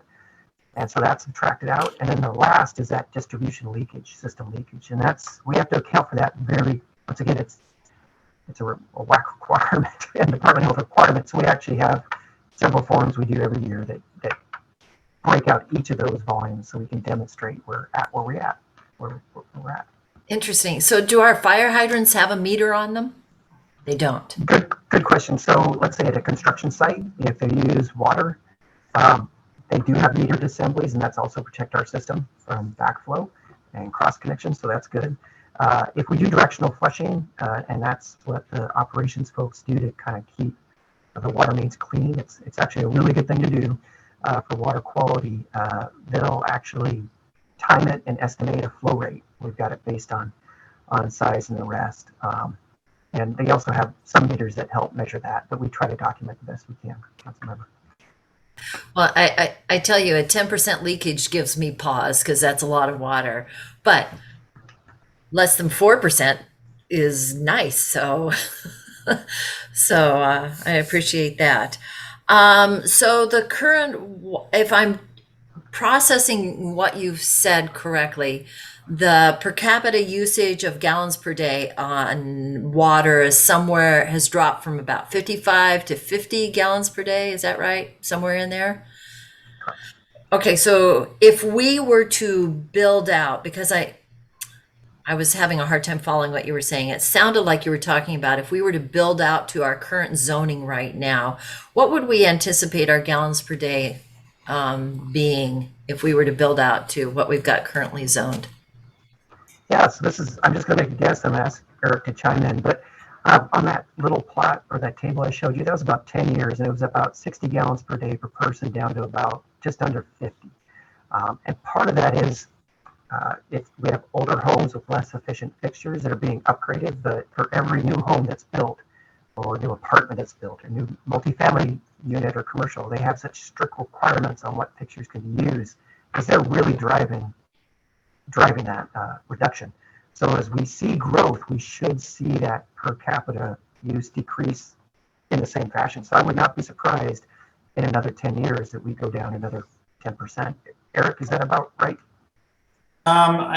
If I heard your question right, you were looking for what, how much water per day we're using. It looks like we projected at 2040 in the plan. This is in table 2-18, about Okay. 0.2 million gallons a day on average, about 20 years from now. I don't think we did a build out projection. Okay, of what so of what per capita use would be if we were to build out. That's total use for the whole city is about 2.2 million gallons a day. Okay, so then I'd have to do the math if I wanted to figure out per capita. I come up with something there. We kind of split it between commercial and residential, so I would have to, kind of. Okay, and did I get the impression from what you were saying that we had some squidge room, that we would be more than capable of managing those demands? Yes. Okay, good news. And then on page 252, there was a comment that we hadn't reported on asbestos, but there was a desire to report on asbestos. Have we not reported because we just haven't, like 15% of our pipes are still asbestos cement? So why haven't we looked at asbestos? I'm not asking for accountability. I'm just, why haven't we done it? And there was a note that I thought that said as soon as possible you wanted to test on it. Eric, are you more familiar with those regulations? You guys are overdue for a test, and you just need to go do it. I think. Okay. Okay. Kind of like what the doctor says when you go in for your checkup. Gotcha. And then I appreciated the focus on creating more sample taps to measure for coliform. That's kind of a big deal. So I wanted to thank you for being mindful of that. And that is all the questions that I have for you. So thank you very much. And I am going to save this material because this is like a handbook reference guide all in itself. So thank you for all this work. Thank you. Deputy Mayor? Thank you, Mayor. I think Council Member Aldrich had her hand up. Did you lower it? Oh. She had it before me. So I was just. All right. Well, Council Member Aldrich then. I had it raised and I lowered it because my question was answered. My question was about the per capita reduction and what were the drivers of that. But I really do, I'll just, if you're having me talk, I do appreciate this presentation and just the level of detail and work that you've put into it. So thank you for being here and thank you for providing this information to us and to the community tonight. Thanks. Deputy Mayor, after being so polite. Thank you. Thank you, Boyd and Eric. And for this handbook, as Councilmember Zorn said, it's amazing. I learned so much. I mean, as a user of the water system, not the Bothell, but North Shore Utilities, but there's a lot of behind the scenes work that happens that now I come to appreciate at a different level. So thank you so much for this. I had my a question, maybe it's part A and part B, about the last slide in your presentation about there isn't enough, I guess, can you clarify to me, is when you mentioned over the next 10 years, there's a rate increase, would that fund all of the capital improvements for the $31 million that you've identified? Is that correct? For sure. Yeah, that's a very good question. So that was for the 10-year program, which is a subset of the 20-year capital program, and it doesn't include all the big projects.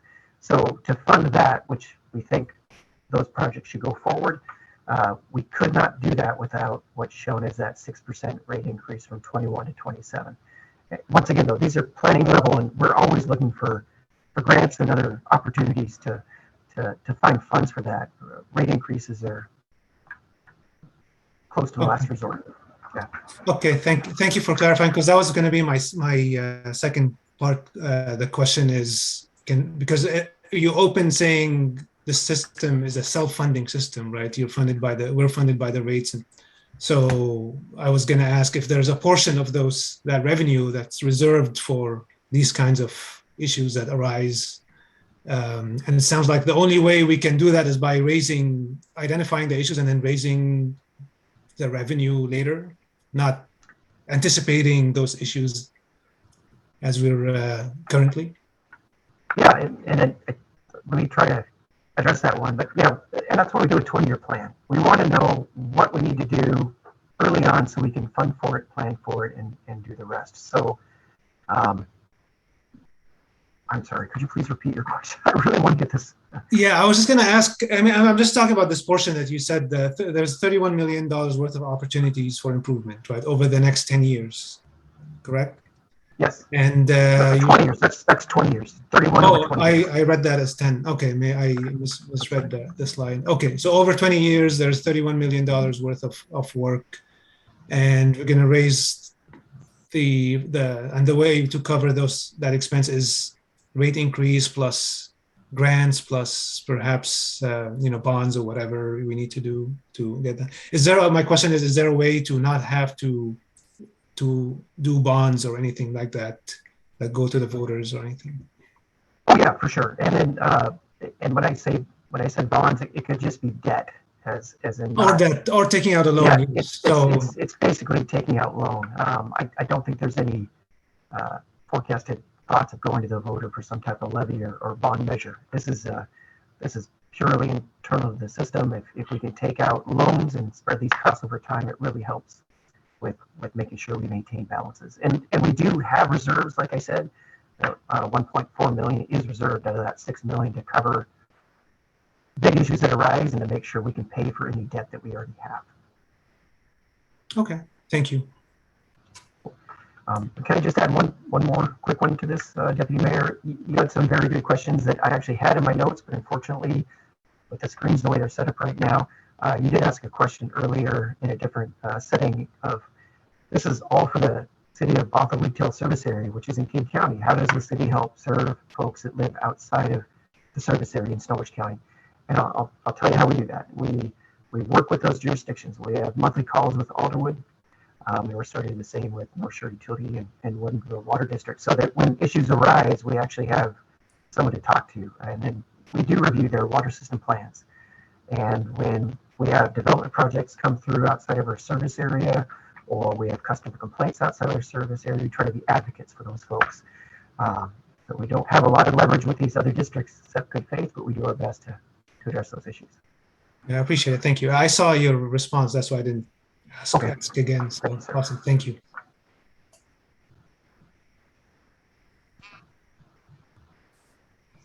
You know, 6 conservation items required. We're doing 13. We have aggressive cost structure for high volume users, and we're at under half of the leakage required. I'm really proud of our public works department. That's all really cool. And this was all really encouraging. So thank you all. We must have a really good public works director. Most definitely. And no, I just wanted to say thank you for this. And we appreciate it. Councilmember Dewar. I want to make a motion. I wanted to ask the city attorney, though, if I have to make 2 separate motions or if I can roll them all into one.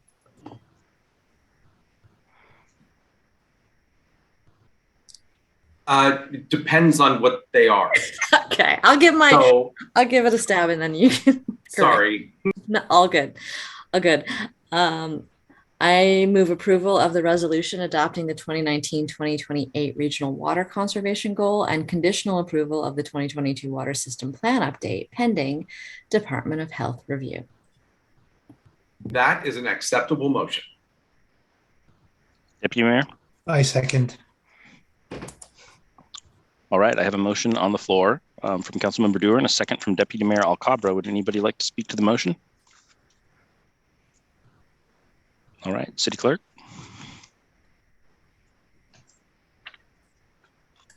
Please say yes or no when I call your name. Councilmember Zorns? Yes. Mayor Thompson? Yes. Councilmember Aldorks? Yes. Councilmember Dewar? Yes. Deputy Mayor Alcabra? Yes. Passes 5-0 with Councilmember Menke and McNeil absent and I believe excused. All right, thank you so much. Moving on to Agenda Bill 22066, consideration of rescinding resolutions number 1402 and number 1183 and establishing an updated policy related to capital facilities plan process and appointing planning commission member to the capital facilities plan process committee. And I believe we have Gretchen Zundel and Steve Morikawa here to present and entertain our questions.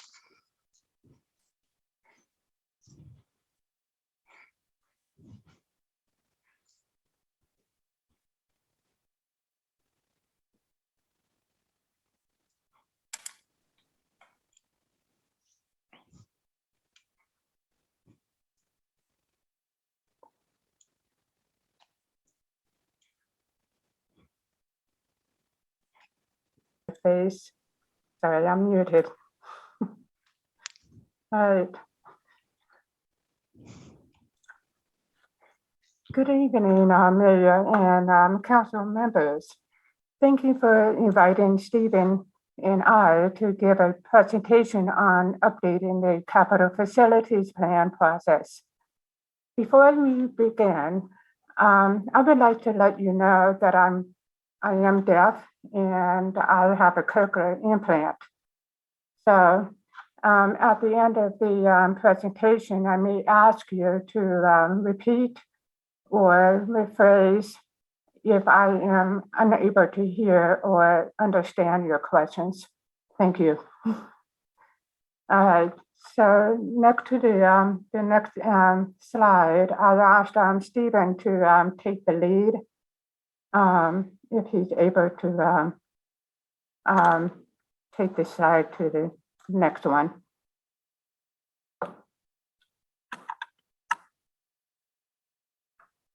Thank you. Bothell's CFP is a comprehensive 7-year plan for capital investments to maintain and enhance public infrastructure. The CFP provides a forecast of funds available for capital projects and identifies all planned capital improvement projects and their estimated cost over the 7-year period. City council, boards, and commissions and community members have the highest amount of influence during the 7-year period. During the 7-year planning process. Here's an example of the city's current CFP. Thank you. Within the CFP document, it contains individual sections of capital projects, and they are capital debt services, facility, park, transportation, and utilities, such as water, sewer, and storm and surface water. Future projects that do not meet the evaluation and criteria are located in the back of the document. Note that you will not see capital operating programs such as the sidewalk program, pavement preservation program, or bridge program in the CFP document. They are ongoing capital improvement programs that, unlike capital projects, do not have a set start and end date. These programs are included in both the CFP and budget processes due to their relationship to capital and funding structure. The primary available funding resource is real estate excise tax for both capital programs and projects. As you see here, there is a list of transportation projects on the left and a map on the right. So if Stephen can lead to the next slide, I can show you the example of the CFP worksheet. There you go. Thank you. North Creek Trail. It includes a project description on the left and a funding sheet on the right. So you'll see the project cost and then secure funding at the bottom.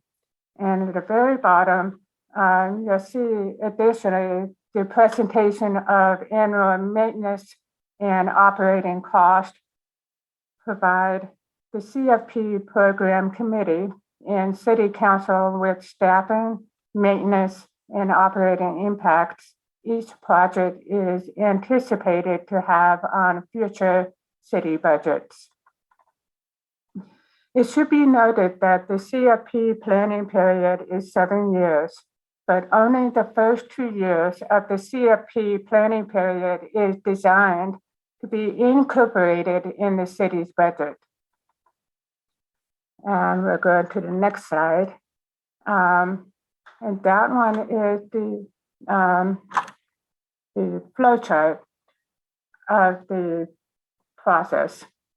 Development of the CFP is a complex and lengthy process because of the enormous amount of information and coordination involved.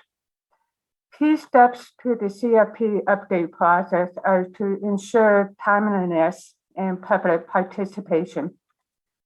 They are: city projects are identified via plans and programs such as the Imagine Bothell Comprehensive Plan.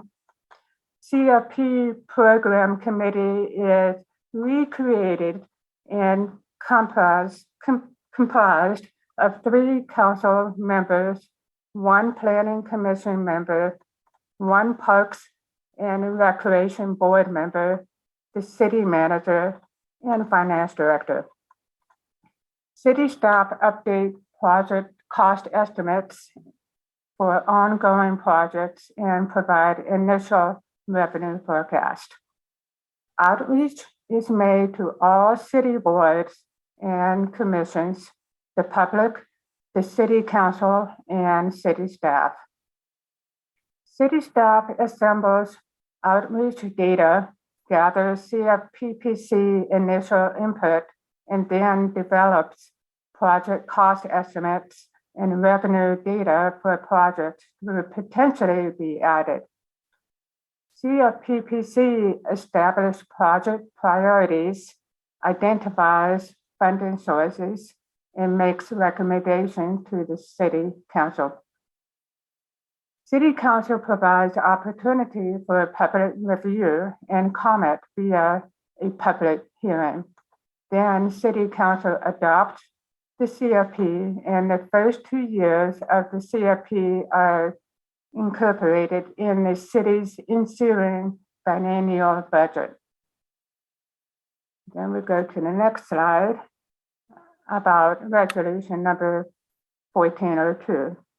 In June 2020, Bothell City Council adopted resolution number 1402, temporarily suspending the CFP Program Committee and request for new projects during the development of 2021-2027 Capital Facilities Plan.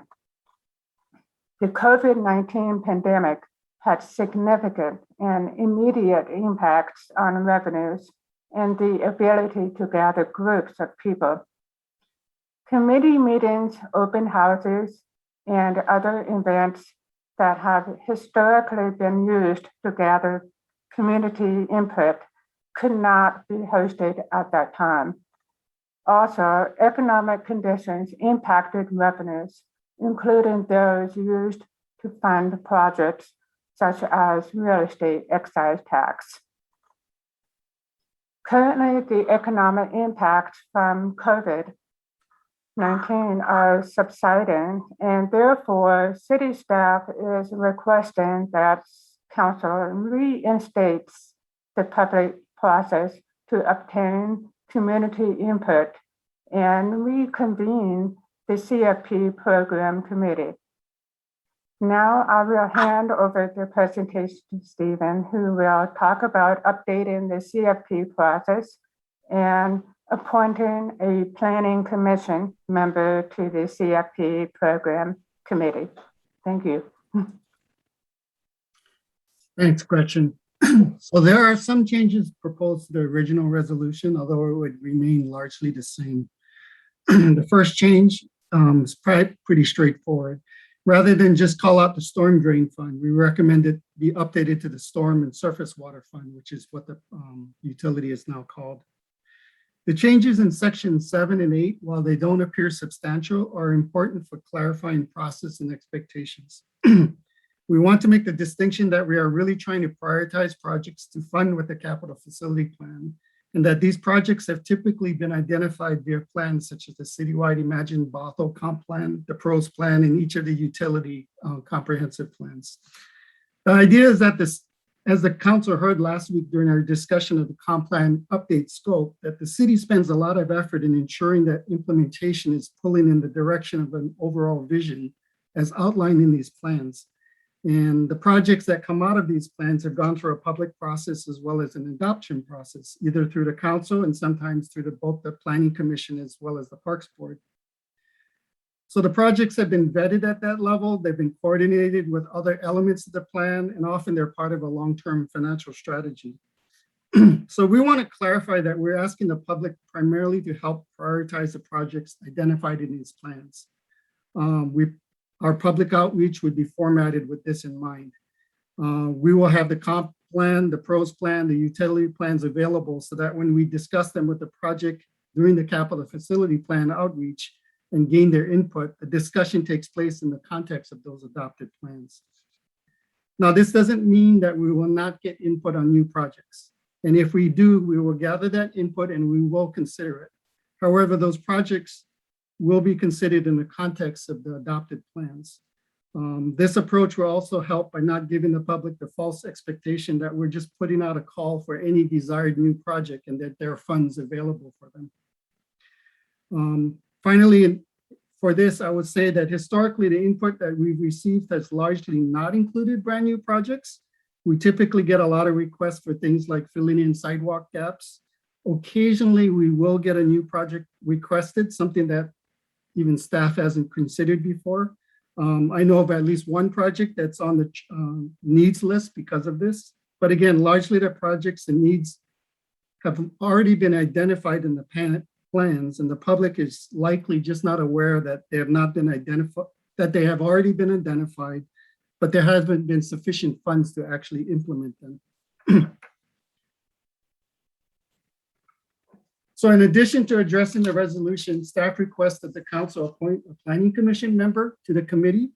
Commissioners Amanda Dodd and Sarah Gustafson have both expressed willingness to participate, and Commissioner Carsten Kurd also expressed interest, but he was willing to defer to the other two commissioners. So that is our presentation.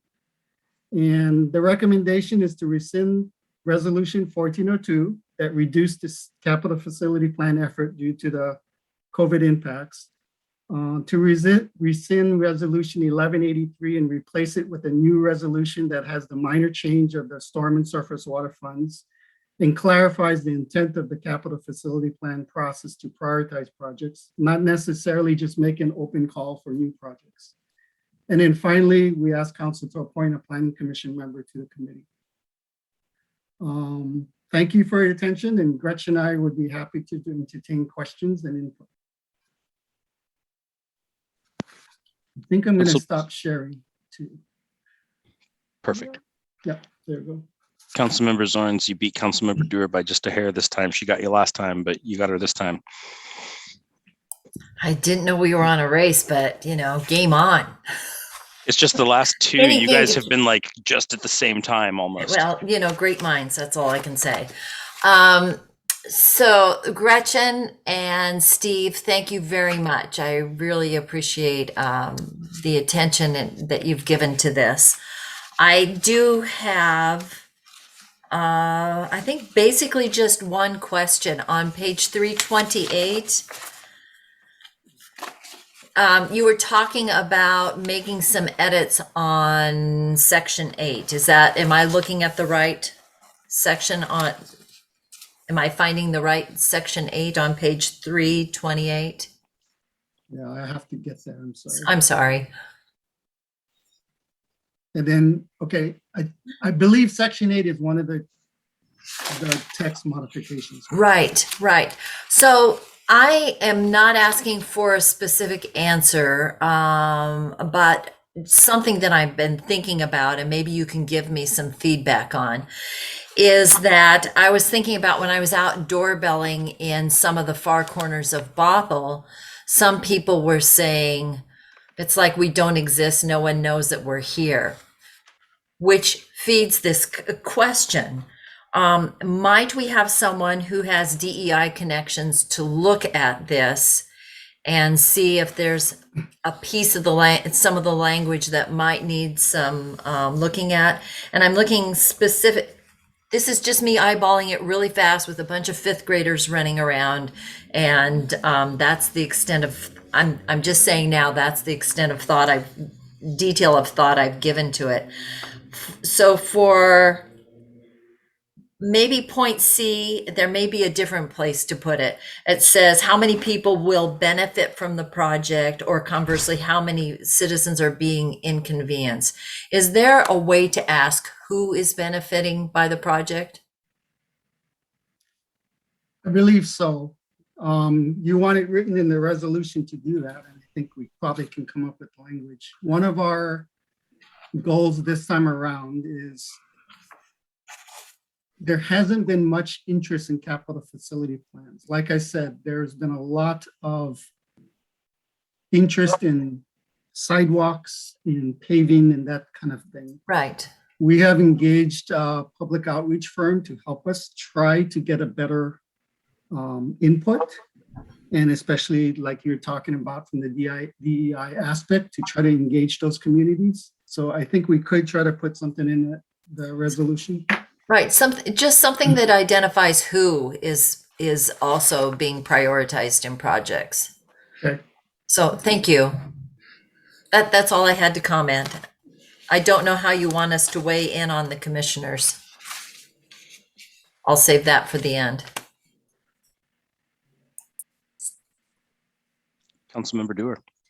Thank you, Mayor. Thank you, Gretchen. It's so nice to see you. It's been quite a bit since I've seen you last. Thanks, Steve. I think this makes a lot of sense. I'm glad that we're talking about helping get input on prioritizing what we already have on our list. That makes a lot of sense, rather than continuing to add a bunch of items that we don't have the money for. However, I have a couple questions around making adjustments because of grants that we know will be available. And what I'm speaking about specifically is all of the grant availability around the latest transportation package. Specifically, I'm thinking about the bike plan. And I apologize for not mentioning this when we were talking about the bike plan, but I wonder if there's a way to get input around, and I think this could speak to DEI, which schools might benefit the most from protected bike lanes so that students can bike to school. I think there are specific schools that are in neighborhoods where that would be more applicable than others. The city attorney's raising his hand. You can finish. No, I don't take precedence. Go ahead. Okay. And I mean, this also applies to sidewalks, right? Because there's a lot of dollars for active transportation in the new transportation package. And so I'm wondering how we make adjustments around available grants, and how we have that conversation, because I do think we potentially might want to make adjustments, particularly because our Safe Streets and Sidewalks levy is kind of winding down in the next, I think it's 3 years, but I could be wrong. And so maybe that would require us to rethink our priorities and how that works. Anyway, I would love for you to tell me how you think that might impact our capital facilities plan. Yeah, those are great questions. It's always a matter of timing, which is always difficult for us. Let's start with the sidewalk. With the sidewalk, I'm hoping to come back in a month or so with Rita to update on their sidewalk program. And typically our sidewalk program, if you can imagine the city, the sidewalk, every street's supposed to have a sidewalk. So really it's a matter of prioritization now. So we have a prioritization scoring methodology that I think we shared a couple years ago with the council. And we will bring that back and share that with you. And perhaps some of that priority might shift a little bit. Like you just said, maybe more priority over schools, maybe more priority on disadvantaged communities. We can tweak that. And then what that does is the scoring mechanism would give us a priority of, okay, which segments of missing sidewalks are most important to the city based on our overall thing. The nice thing about a sidewalk program, which you already have, which Gretchen said is not technically part of capital facility plan, it's part of the budget because it's ongoing every year, is that you have seed money there every year for grants. If you want to get really aggressive and ambitious, you might want to put more seed money in that particular program. There's also a means to adjust that because we don't necessarily, we have actually two instruments where we can adjust this. We have the capital facility plan, and at least for sidewalks and, well, transportation projects, we have the 6-year TIP. A lot of the grants require the TIP to have that project listed. And if it's a program, we can just basically say flat out our sidewalk program listed. It covers every single sidewalk in a city that has a gap. So we're essentially covered. The bike program, we'll do a little bit of that, but when you read through the proposed bike plan, there's a couple things that we have to think about. We want to prioritize connectivity is one way. And we can have a program that does similar to the sidewalks. But there are also probably be a few larger projects that we might want to fund. East Riverside Drive, it's not an insignificant project. It's not a project you're going to get done with $500,000 a year. You're going to have to make a concerted effort to try to get that done. So those can be identified and put in your capital facility plan as a separate project perhaps, and put a priority. So I think that is the capital facility plan process that you would have to go through. And typically we kind of drag you through the capital operating programs as well, because a lot of the money is shared. REIT 2 money kind of goes to both. Traffic impact fees is a little more difficult because it's just on kind of one-time money on transportation projects. So that is the committee's kind of charge, I think. What I'm hoping is we'll get through enough of the bike plan, public outreach, and some of the input process that maybe by the time we're wrapping the capital facility plan up, we will be comfortable that we've captured most of what we want and have an opportunity to be ready for the following year. And then once we specifically adopt it, we can probably amend the CFP or amend the 6-year TIP as we need to. That's really helpful. Yeah, I'm just trying to put us in the best position to go after those grants really aggressively. Yeah. And I just had and I think it's worth having a bit of a discussion around the bike plan. And I understand, you know, our bike plan more or less is connectivity and connecting existing corridors. But I think there's an argument to be made that if we're trying to lower greenhouse gas emissions, there's an awful lot of idling of automobiles around schools. And is that, I think it's worth having the discussion on which would produce the larger result. I just would like to have that conversation. I don't know the answer, but I just know that schools, there's a lot of backup of traffic. And if there's a way to provide biking, that might be a possible solution to all of that traffic at school drop-off zones. So just a thought. Okay. Sorry, I probably deviated way off of the topic. I'm not going to criticize you for deviating to talk about bike stuff. It's cool. Deputy Mayor. Thank you, Mayor. I will take a break. I don't know if Paul wanted to jump in to talk about something before I. if there's something relevant. Yeah, it was a response to Councilmember Zorn's. My preference, if council is okay with it, is to not change the resolution on the fly tonight. Regarding the DEI initiative, I think that staff has direction from council to include DEI components in our processes from now on. If you would like it to be more specific, then my preference would be that we table this to another meeting, bring it back on consent with that slight change, and then proceed only with the addition of the planning commission member tonight. And then we could just bring it back on May 3rd with the additional DEI language, or we could proceed tonight with the understanding that staff has been given the direction to include a DEI component with the work that we do from now on. That was it. Thank you, Paul. All right, Deputy Mayor.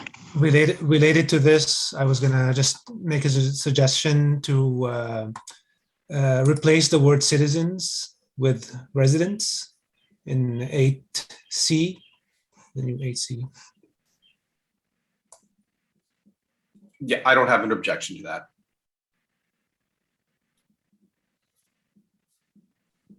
I like that. Councilmember Aldrich. Thank you, Mayor. And thank you both, Gretchen and Steve, for this presentation and this discussion. I also want to ask for your patience with us, Gretchen, if we're making it difficult with the technology. Thank you for being here and presenting tonight. And I know that we're the ones who are unfamiliar with this process and we're learning. So I just want to go back to what Councilmember Dewar spoke about the bike plans, and just talk about some of the experiences that were shared with me and talking to members of the community around access to schools. You're right, Councilmember Dewar, that there's a lot of idling around schools, but there's also a lot of unnecessary trips to schools because of unsafe sidewalks. There are, like, in talking to members of our community, there's additional unnecessary trips of caregivers and childcare providers arriving to people's homes so that they can then drive their employer's children to a school. And so if we were able to look at capital projects and the bike plan and the sidewalk project from that lens, there is something to be said about helping kids get to school safer without needing to use cars to get there. This also then, in the case of the families who are paying for childcare, frees up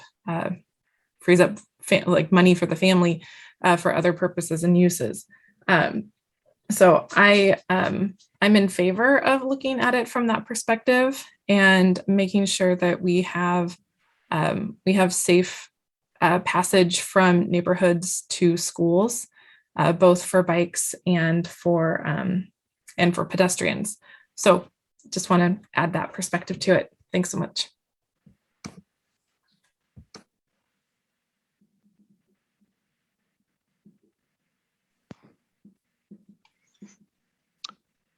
I just kind of want to echo the thoughts of everybody tonight.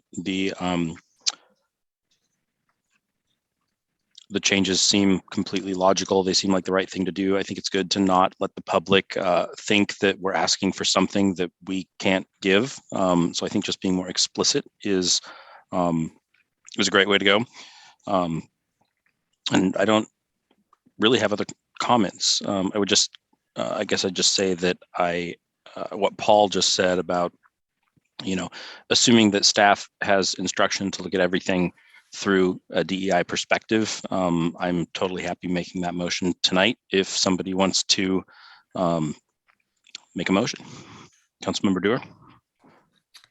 Let's see, I move that we approve the resolution rescinding resolutions number 1402 and number 1183 and updating a policy related to capital facilities plan process. And is that with the amendment in 8C to change citizen to resident? Yes. Thank you. With that amendment. I guess that's appointing a planning commission member is probably a separate deal. So I'll stop there. Yes, in this instance, I would prefer that they be separate. Deputy Mayor? I second. All right, I have a motion on the floor from Councilmember Dewar and a second from Deputy Mayor Alcabra. Would anybody like to speak to the motion? Seeing nobody, City Clerk? Please say yes or no when I call your name. Councilmember Zorns, Yes. Mayor Thompson, Yes. Councilmember Alders, Yes. Councilmember Dewar, Yes. and Deputy Mayor Alcabra. Yes. Passes 5-0 with McNeil and Menke absent and excused. Councilmember Dewar. Well, so appointing a planning commission member, I kind of want to appoint Karsten because he was so kind as to say he would step aside. That's my 2 cents. Just rewarding the gentleman once in a while. They'd all be wonderful. Councilmember Alders. Well, we are very lucky to have all 3 of these members of the Planning Commission serving our community in this way. And I think that we could very well benefit from all of their experience. Are we supposed to engage in a suggestions part? What are we doing? So that said, can I motion?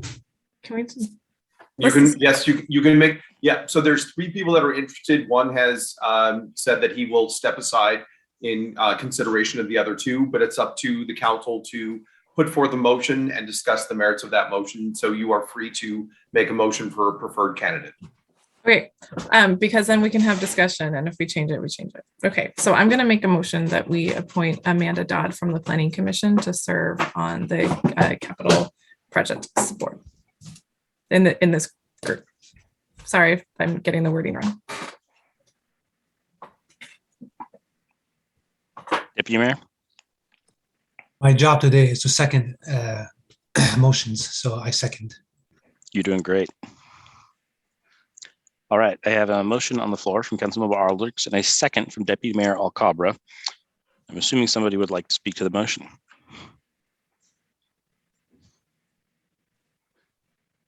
Councilmember Alders.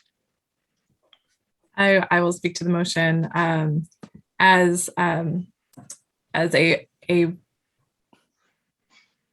suggest Amanda Dodd for the reason of being just very engaged in community conversations, being probably the most informed member of our community about information, wishes, and wants of members of our community.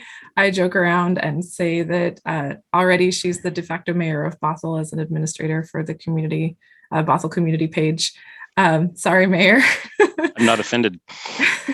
And so I just know that she's very informed and knowledgeable, and has some incredibly good ideas, and is able to speak to those ideas in a compelling way. So that is why I would put forth Amanda for this opportunity.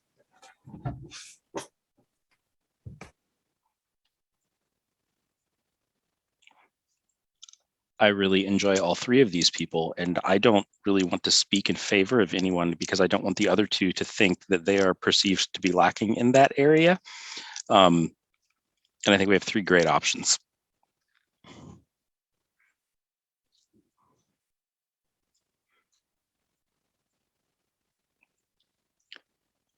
Does anybody else have any comments to speak to the motion before we vote?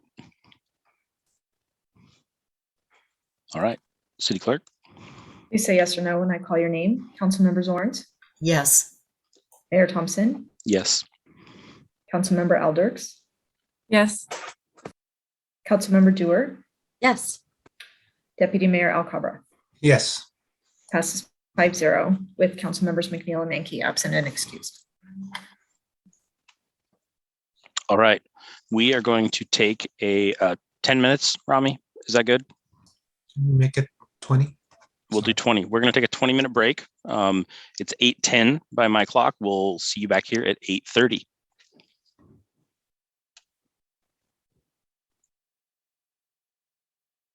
Recording stopped.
All right, welcome back.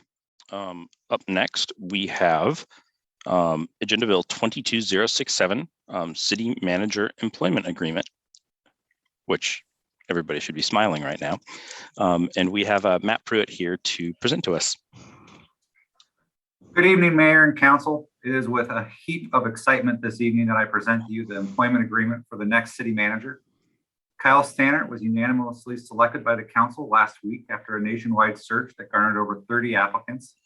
The process included a community survey, review of applicant qualifications by our wonderful consultant, Heather Gantz, semi-final interviews with the council, virtual forums with the community and city employees, and a tour of the city, all culminating in final interviews with the executive leadership team and all of you on Tuesday, April 5th.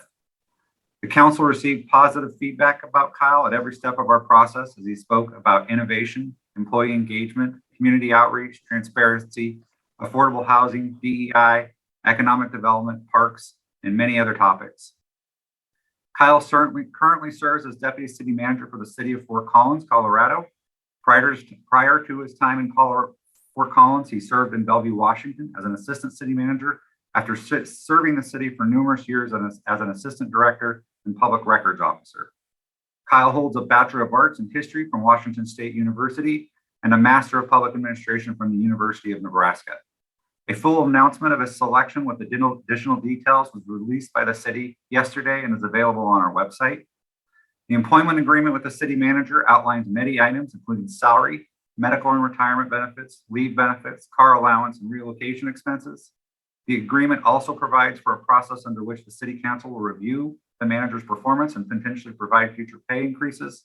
The document in your packet this evening is in line with parameters discussed throughout our process and the best practices for city manager or administrator agreements for market comparable organizations within our region. The city manager is a budgeted FTE, and expenses for this position as outlined in the employment agreement are within the parameters approved by the council in the 2021-22 budget. City staff, the executive leadership team, and I know all of you are excited to get to work with Kyle. His first day in the office will be Tuesday, June 21st. My recommendation is that you improve the employment agreement with Kyle Stannert and authorize the mayor to execute the agreement on behalf of the city. Thank you.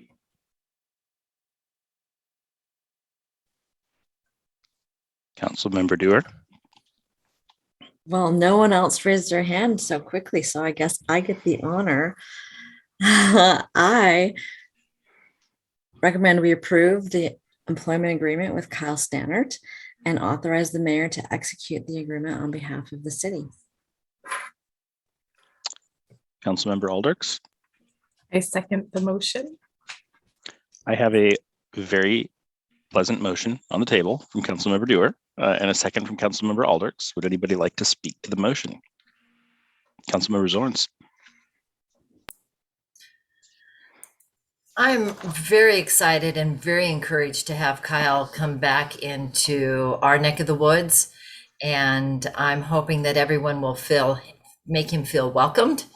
And I look forward to getting to know him better and working with him. I think he will be an asset for all of Bothell, the staff, the council, and the people who live in Bothell and work in Bothell. So I'm excited to vote yes on this. Councilmember Dewar. I just echo Councilmember Zorn's comments. He had great interviews, lots of positive feedback from the community and staff and council members. And I know one particular person who's absolutely thrilled to have a replacement coming. And all of us are thrilled because that means that our long-suffering interim city manager will stay with us, and we haven't lost her or kicked her out, or made her leave. So I'm just really excited for a new executive leadership, and I know great things are ahead.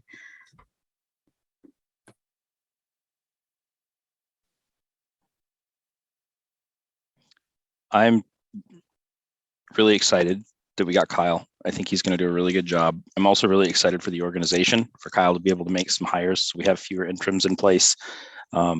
This to me really feels like kind of I guess, new beginnings of sorts. It's with COVID, with the interims, with just being down on staff. It's been a rough year and year and a half, 2 years. I don't know. Time is hard now, and I'm just really excited for what I think this means, and I am really excited to move forward with this. I think we've got a great person.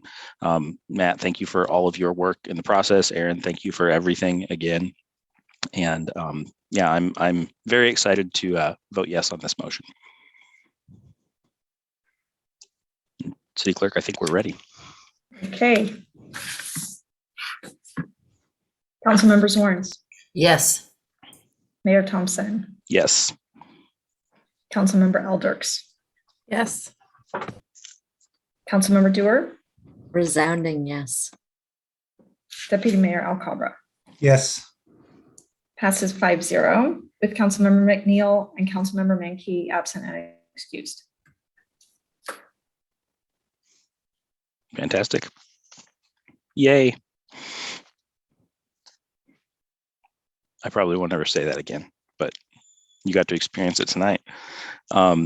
Next up, we have Agenda Bill 22068, consideration of the Lodging Tax Advisory Committee's request for eligible American Rescue Plan funding in support of travel, tourism, and hospitality. And we've got Danae McGee and Aurora Belli here to present.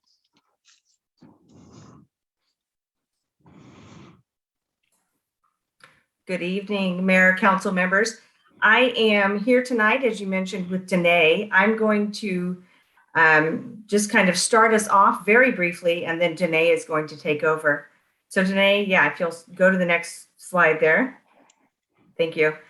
So just wanted to remind you that Treasury has clearly stated that ARPA funding may be used to aid impacted industries by the COVID-19 pandemic, and tourism, travel, and hospitality clearly falls within the allowable uses.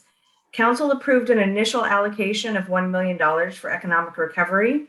And at this time, there's a remaining allocation of approximately $240,000, which Danae is here to speak to some of that this evening. So I'm going to go ahead and turn the floor over to Danae for her proposal. Thank you, Aurora. Good evening, Mayor, Deputy Mayor, and City Council. As Aurora mentioned, my name is Danae McGee, and I am the Tourism Manager here at the City of Bothell. Originally, 2 members of LTAC were going to also present tonight, but unfortunately, Catherine Lawley is not available. So instead, I'll speak on her behalf. And fortunately, we will still be joined by Brittany Caldwell soon. Thank you for this opportunity to be here tonight on behalf of Bothell's Lodging Tax Advisory Committee, or LTAC, as we call it for short. LTAC is asking Council to consider their request for use of American Rescue Plan Act, or ARPA funding, in the amount of $180,600. This request would be funded using the remaining $240,000 of unallocated monies Council has dedicated to economic recovery. If approved, this amount would support our travel, tourism, and hospitality industries recovering from COVID-19. These industries are an adopted Council priority.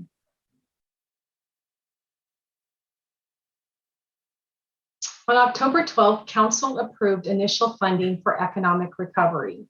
Its purpose is to provide relief to small businesses struggling to support unemployed workers, job training, and tourism. The travel, tourism, and hospitality industries are one of the hardest hit industries of the pandemic, according to U.S. Travel. So much so that U.S. Travel has lobbied voraciously to ensure these industries were included in the guidelines for ARPA eligibility. Bothell's LTAC was very lucky when the pandemic began, with reserves hovering around $630,000 at the end of 2019.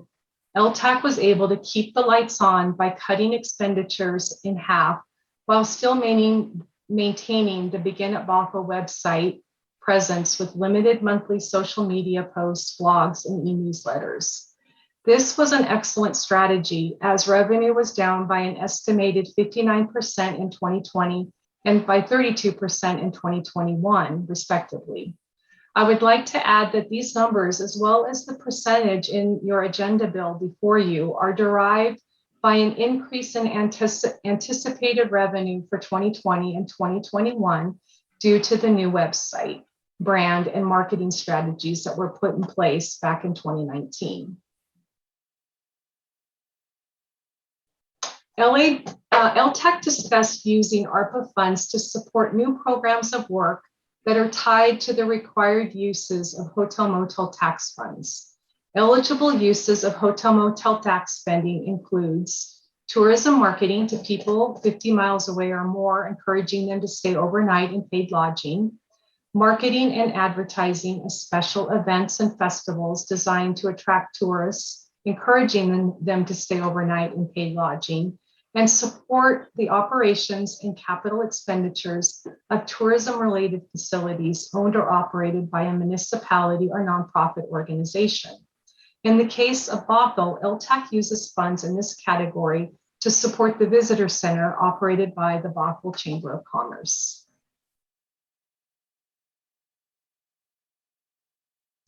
Based on these requirements and LTAC's purpose to generate revenue, LTAC voted at their March meeting to request ARPA funding that supports eligible uses of the hotel motel tax dollars. At this point, I would have introduced Catherine Lawley, who is a member of LTAC and is the marketing director for John Howie Restaurants, which includes Bothell's Beardsley Public House, to talk about Epsilon Conversant, but I will now present on that instead. LTAC would like to dedicate $86,225 to a new program called Epsilon Conversant. This hyper-targeted marketing platform will give our team the data needed to engage audiences that meet the profile of the optimal visitor to Bothell. With this investment, it is anticipated that the following may occur: 11,500 visitor parties staying in paid lodging for an average of 3 room nights, yielding 34,500 room nights.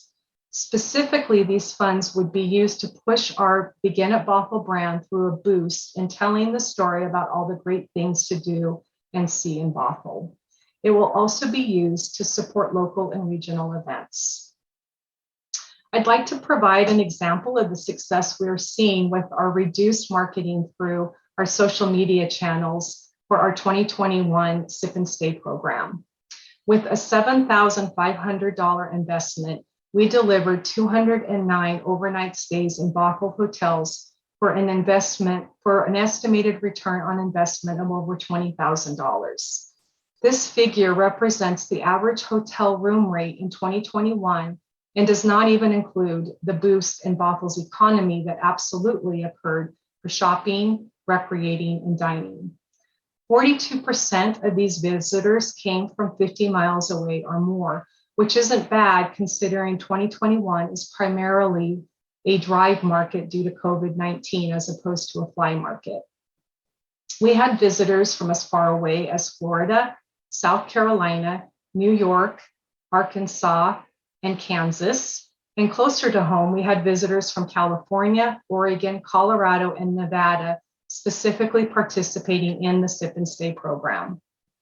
If we can have this success with Epsilon, without Epsilon, we're excited to see the success anticipated if funding occurs to bring in this hyper-targeted conversion platform that enables our team to hone in even more on our ideal visitor to Bothell.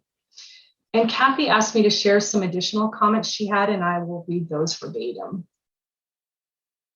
Marketing can be very difficult to quantify. It is hard to know if your marketing is reaching your targeted audiences. Social media is the most important medium to reach a targeted audience.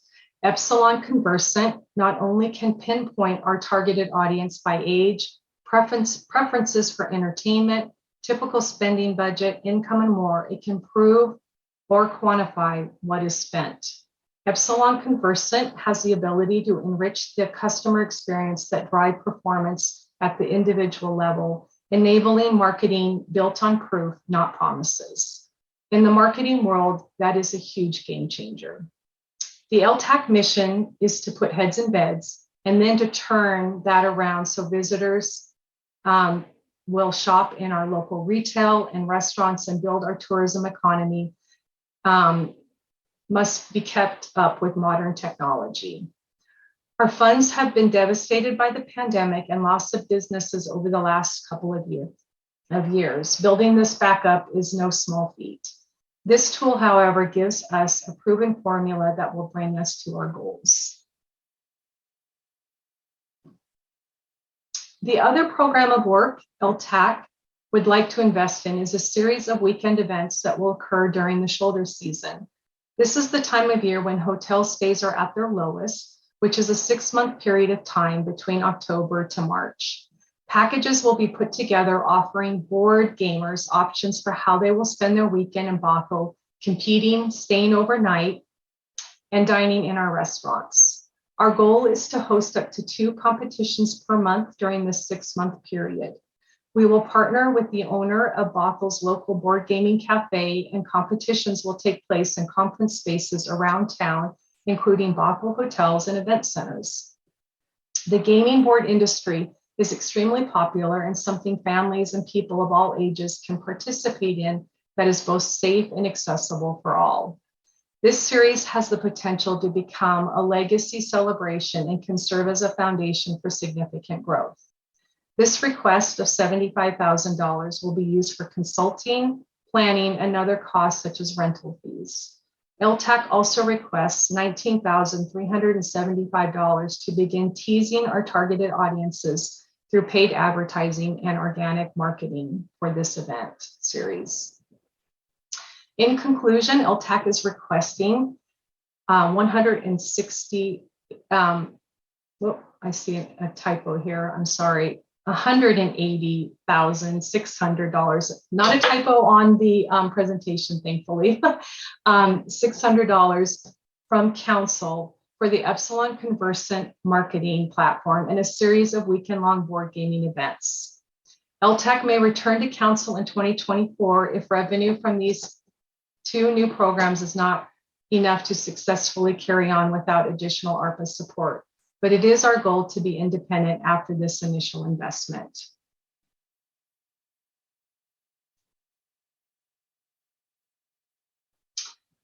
LTAC had some additional wish list ideas that are not eligible for ARPA funding. LTAC has requested that staff forward these ideas to council for future consideration. In your agenda bill is information for using LED string white lights to light the Bothell Bridge for $400,000 and either wrap the poles along several blocks of the boulevard and Main Street for $60,000 or light the trees for $40,000. And this would be a year-round endeavor.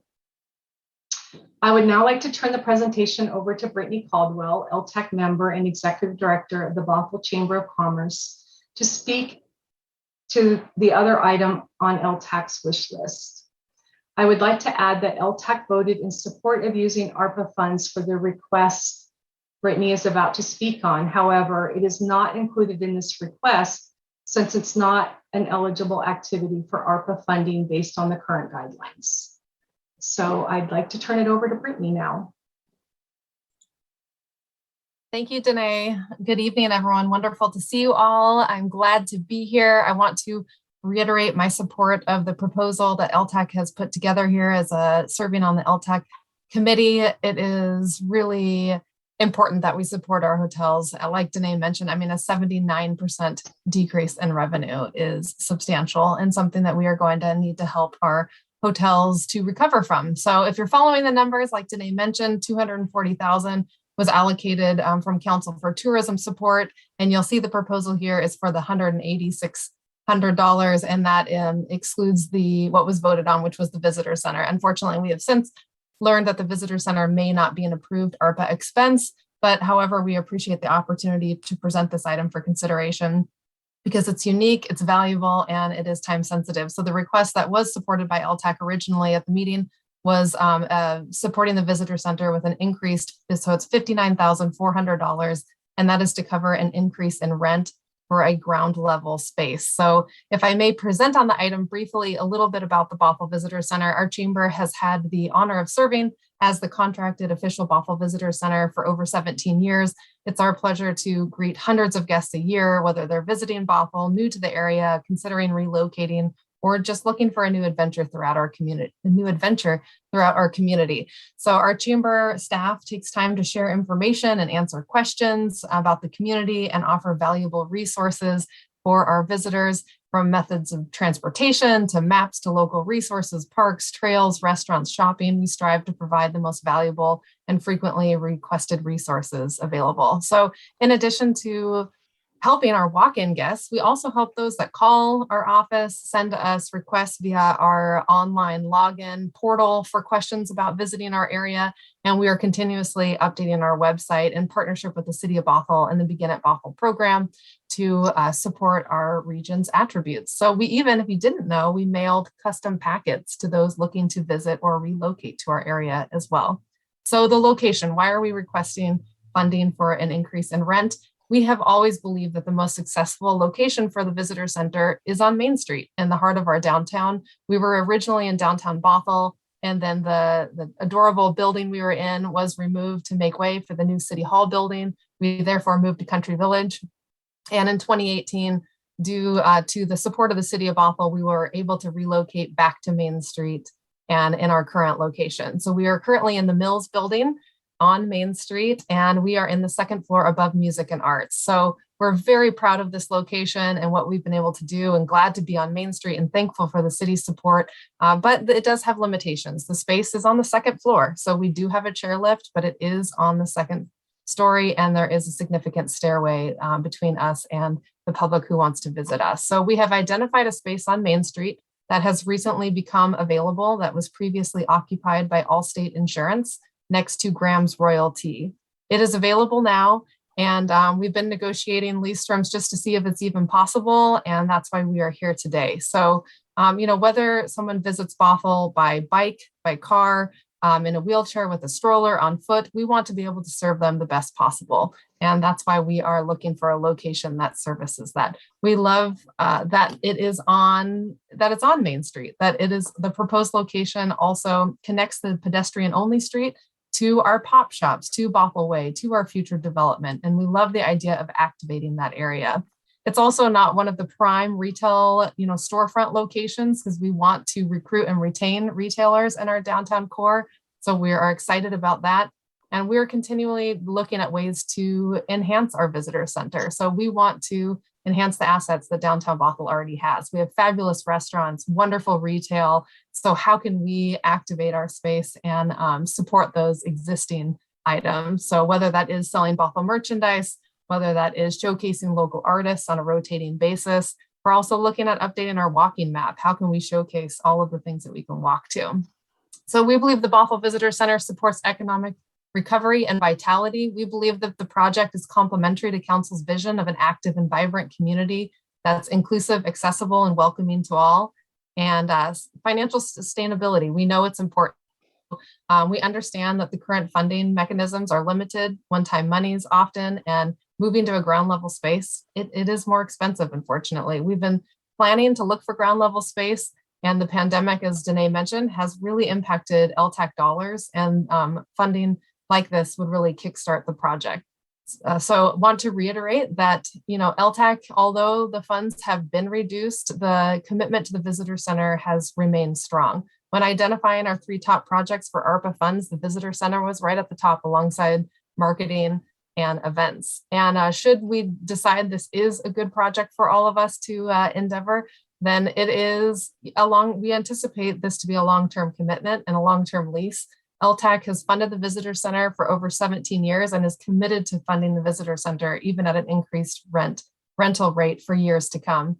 And the Chamber Board is also committed to a partnership with the City of Bothell, funding the visitor center, the operations, and contributing to rent as well. So in closing, I see the hand, Councilmember Dewar, in closing with the support of $59,400.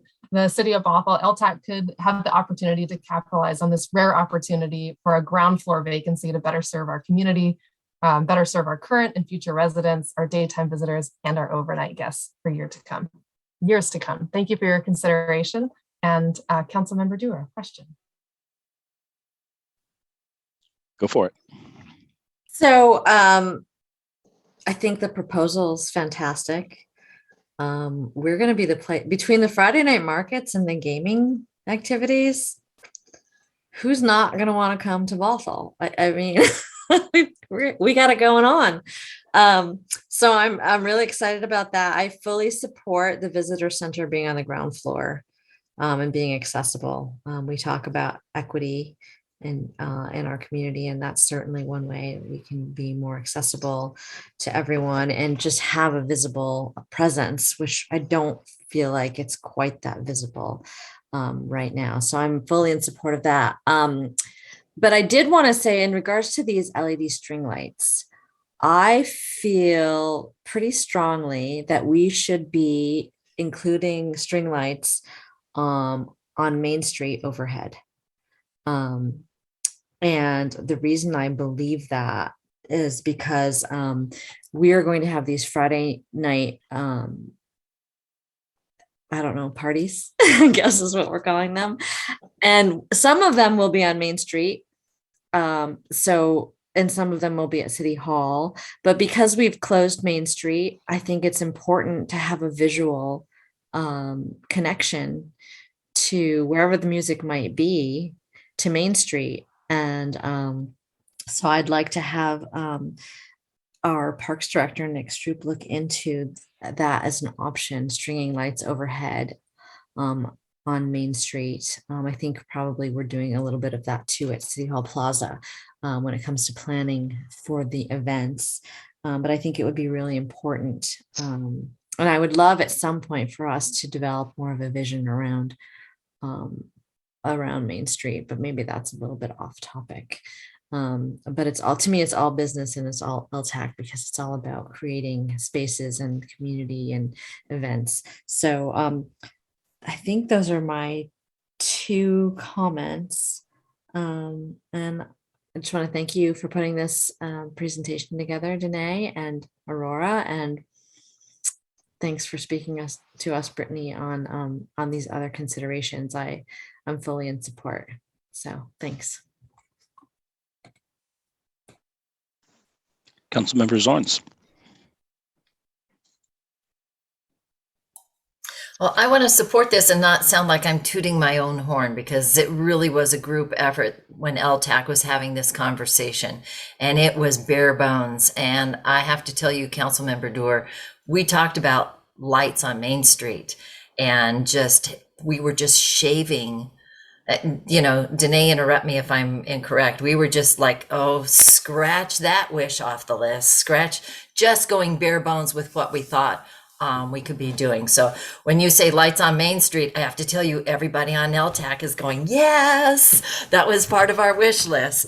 I also think it's so everything that you see on what we're asking, that LTAC is asking for up front, was met with great discussion.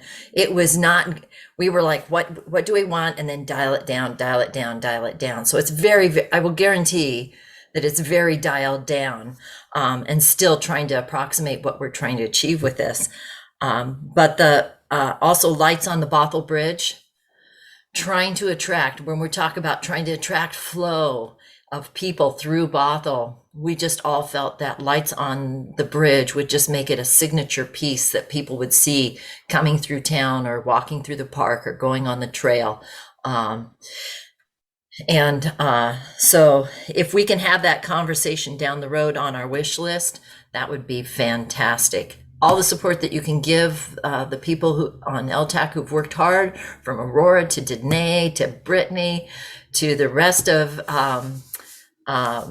LTAC, including Nick, who sits there in the background and helps us stay grounded. Everyone would appreciate it. And the people of Bothell, you're right, would enormously improve it. And I think what I probably appreciate most is the idea of how to capitalize the shoulder season, because I think that will bring people into Bothell, but it will also be something that the people of Bothell themselves will just find great joy in recreating in their hometown. So that's all I'm going to say. I'm going to yield the floor to anyone else who has questions or comments. Deputy Mayor. Thank you, Mayor, and thank you, LTAC. This is great. I love it. I'm familiar with Epsilon. I'm familiar with all that marketing stuff. Also, my first question is like, why only 86K if the return is 18x? You know, it's a good start, I guess, and a good experiment, I guess, and we can come back next year and look at more funding. The question I had is it possible to have is there a plan to have regular check-ins with us or the community in general, be it via these meetings or the dashboard on a website to track, here's how much we spent, here's how many ads, here's how many room nights were booked and all that stuff? Absolutely. It's a great question. And it's something that, as Catherine Lawley mentioned in her notes, it's all trackable, which is what's wonderful about social media and all of the behind the scenes that we're able to see with our website. We can track everybody that comes through and how many people are coming per year based on the investment and what are the most popular pages. And so, yeah, absolutely. We can give you all kinds of information. We are data central when it comes to the website and all the social that we're doing through the investment and then the return on marketing investment. That's awesome. And I support the Main Street. I know it's off topic. It's out of scope for this. I know the Bothell Bridge, $4,000 plus tax, 4,400, 500. I mean, in the grand scheme of things, it's nothing. So I feel like it's to Councilmember Zorns' point, it's a great way to attract traffic. And imagine at night at Bothell Landing in the summer, the park stuff is happening and you have the bridge. I bet you there's going to be a lot of pictures taken. So awesome. Great plan. Thank you. And thank you, Council, for the time tonight. And staff does recommend that Council approve ARPA funding for LTAC in the amount of $180,600 for the marketing platform for the new series, and then also consider the potential request of the visitor center in the amount of $59,400. And if I do my math quickly, it looks like that comes to the $240,000 that's still available of unallocated monies Council has dedicated to economic recovery. So thank you for this consideration. Councilmember Aldrichs. Thank you. I'm wondering if I can sneak in with an additional question. Can you verify the price of the quote for the string lights on the bridge? Earlier, I think we may have heard something that wasn't what the slide said. So is it 4,000? It is 4,000 plus. Okay. Tax. All right. That's much more affordable than what I heard. Okay. Thank you for that clarification. I appreciate it. Absolutely. Councilmember Dewar, did you have your hand up on purpose? Yeah, I was going to make a motion, but I guess you haven't spoken really. I have a We'll wait for you. I have a couple questions. Thank you for bringing this to us tonight. A question: is this the same consultant that we had the last go around, or is this a different organization or group of people? Yeah, we still contract with Street Sense. They are our tourism agency of record. Okay, but Epsilon is something different than that? It's a platform that we would use to complement the work that Street Sense and LTAC does to drive our marketing and advertising to people that fit our ideal targeted audience. Okay. And a question, I understood that not all, but a significant amount of our ARPA money was recently just its revenue replacement. So I guess I'm just a little confused as to why we're talking about eligible versus uneligible expenses when it comes to the visitor center. I'm happy to take that on if you'd like me to, Danae. Yes, please. Originally, Mayor, we were asked to make sure that the request that came from LTAC to make sure that it qualified federally for ARPA monies. And so that's why she's talking about what she's bringing forward qualifies for ARPA. But you are correct that there was $10 million that the city is now able to take as revenue replacement dollars, which means that the remaining money of $59,400 could be used for rent if council so chose. Okay. And maybe this is a question for Brittany. Is the $59,000, is that a one-time thing and then it is sustainable, or is that something that we're going to have to re-up every year? It is a one-time request. So the chamber contributes towards rent and LTAC contributes towards rent. So this is kind of to kickstart our new increase in rent while LTAC dollars increase as the revenue increases. And then it's anticipated that no additional support would be needed. Okay, perfect. I'm excited to see the chamber get a better location. So I will kick it over to Councilmember Dewar. Okay, so I move the recommended action to approve LTAC's recommendations of using ARPA funds towards a new marketing platform and a series of weekend-long events in the amount of $180,600. In addition, can you pull up that slide, please? Yes, let me find it here. In addition, I'd like to also fund the LED string lights for Bothell Bridge, the Boulevard maintenance, with the provision that Director Stroop look into cost for overhead lights on Main Street, and funding the one-time visitor center cost of $59,400.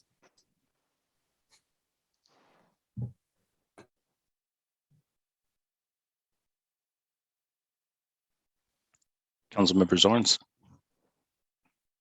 Second.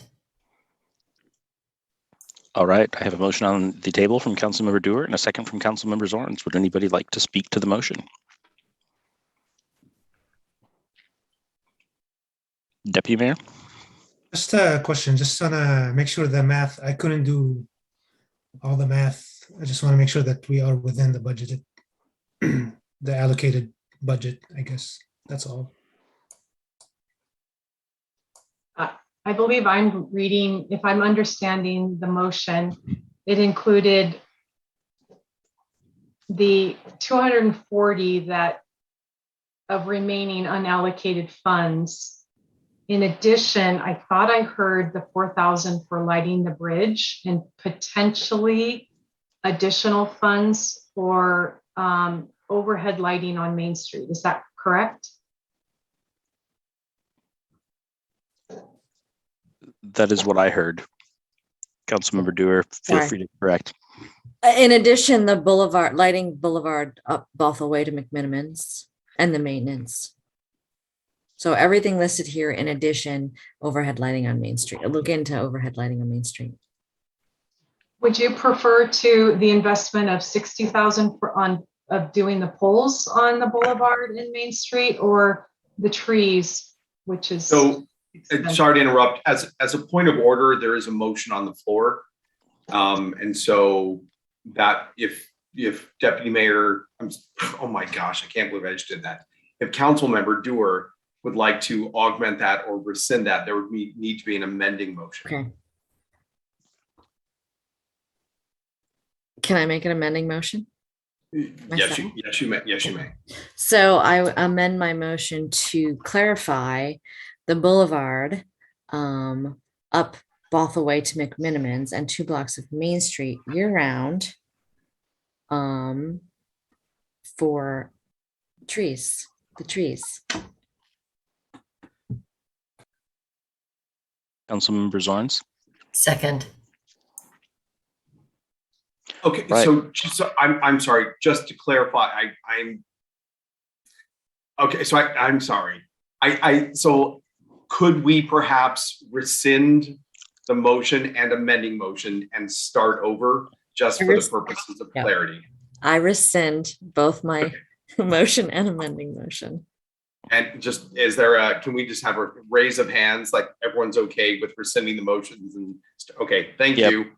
Okay, Councilmember Dewar, if you could start again, please.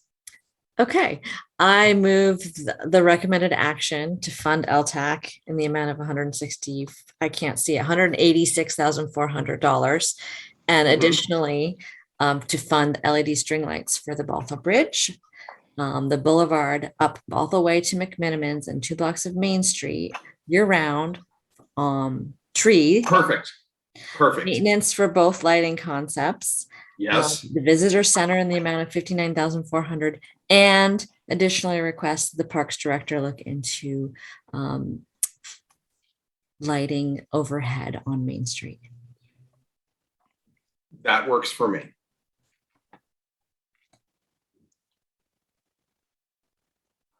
Councilmember Zorns, or yes, Councilmember Zorns. Second. Deputy Mayor. So I added all those numbers. I didn't count the maintenance for both lighting concepts, 100 per person per hour, because that's the variable cost, or is it a fixed? I don't know. But the total value was 284,000, and I did not include the tax on the lighting. So is that within the budget?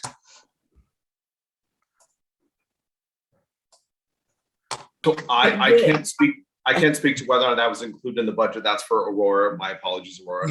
Yeah. Sorry. That's Paul. okay.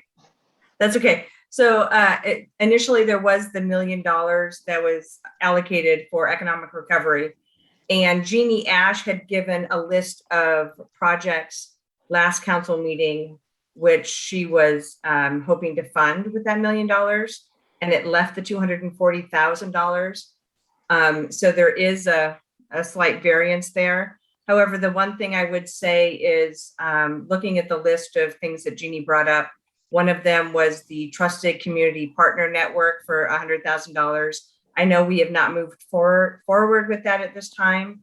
And so, if that were to be put off until a later time, that would work. Or at some point, if council wanted to increase the allocation to economic recovery. So if we adopt this motion, we are going to be $44,000 above budget. That's correct.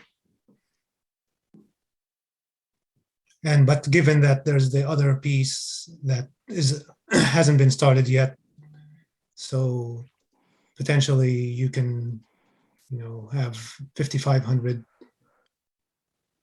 or $55,000, give or take for Jeannie's community partners thing. Yeah. But as a point of order for these purposes, we are tethered to the motion that's been made and seconded. Oh, yes. I just for information, and this is bullet point. Understood. I just wanted to clarify what the motion that's on the table for discussion is.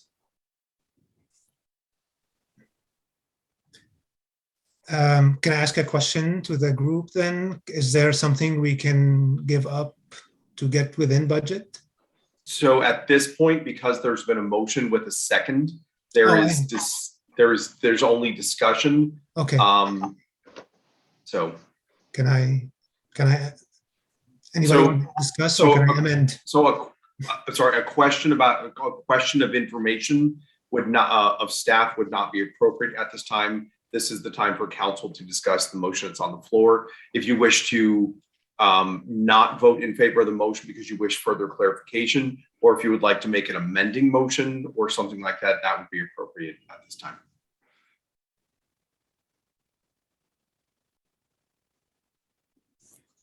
I'll wait for others to chime in before I propose an amendment.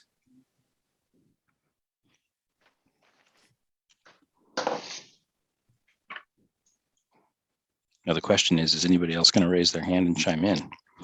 Well, I mean, I think we could potentially postpone the Boulevard discussion for when we get numbers on the overhead lights on Main Street. That's a potential. I mean, that's a big ticket item. I chose the trees because they're cheaper, but that's something that we could potentially postpone for when Parks Director Stroop comes back with numbers on overhead lights for Main Street. I would consider that a friendly amendment.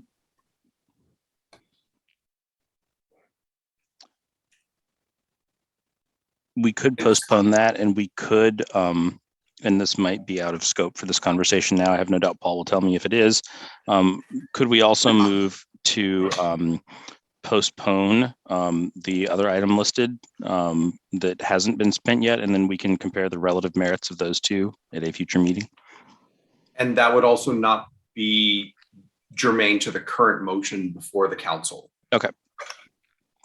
I'm lost on what other item you're talking about. The Trusted Community Partner Network. Oh, yeah. Okay. Got it. So again, just for the purposes of clarity, and I hate to do this to you, Councilmember Dewar, I'm so sorry if you could just repeat the motion just one more time so that we can have a discussion just on that motion. And if anyone would like to make an amendment, we can take that in due course. Okay, the motion was to move the recommended action for LTAC expenditures of $186,300, whatever that number was. And in addition, don't change the slide deck. In addition, the lighting at the Bothell Bridge of 4,000 on the boulevard for the trees of 40,000, maintenance for both of 100 per person per hour, and the visitor center of 59,400 in it, and asking Director Stroop to look into the cost for lighting overhead on Main Street. Thank you.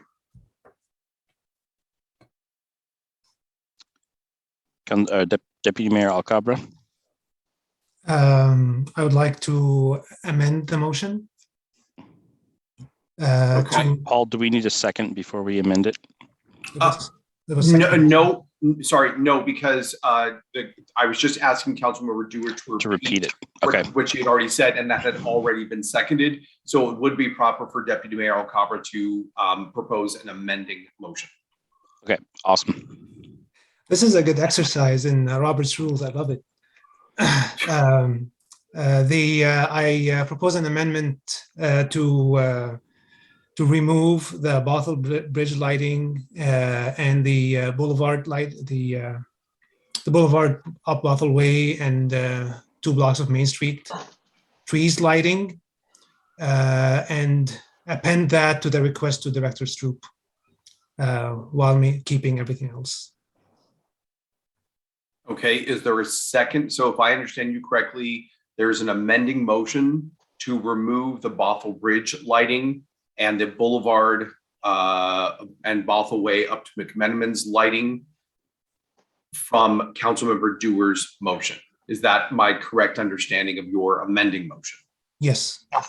Okay, is there a second to that amending motion? Councilmember Dewar. Second. All right. So now we would need to vote on the amendment and only the amendment, and then we would go to the main motion. All right. Would anybody like to speak to the motion? Seeing nobody. City Clerk. Oh, Councilmember Aldrich. This is the amending motion that you're speaking to. Correct. Yes, thank you. Yes, and I'm so glad that we get to practice Robert's rules in such a fun and interesting way on a project that we know is really going to bring people together and feel like they're in a festive, celebratory space, which is what we're going for. That said, this amending motion, I think, is a wise and prudent choice so that we can stay on budget and still be working towards these goals. I look forward to a time when these additional considerations that aren't included in this amendment can be brought back to us, and we can factor it in a more intentional and strategic way. So thank you for both the motion and the amendment. All right. City Clerk. Okay. Please say yes or no when I call your name. Councilmember Zorns, No. Mayor Thompson, Yes. Councilmember Alders, Yes. Councilmember Dewar, Yes. Deputy Mayor Alcabra. Yes.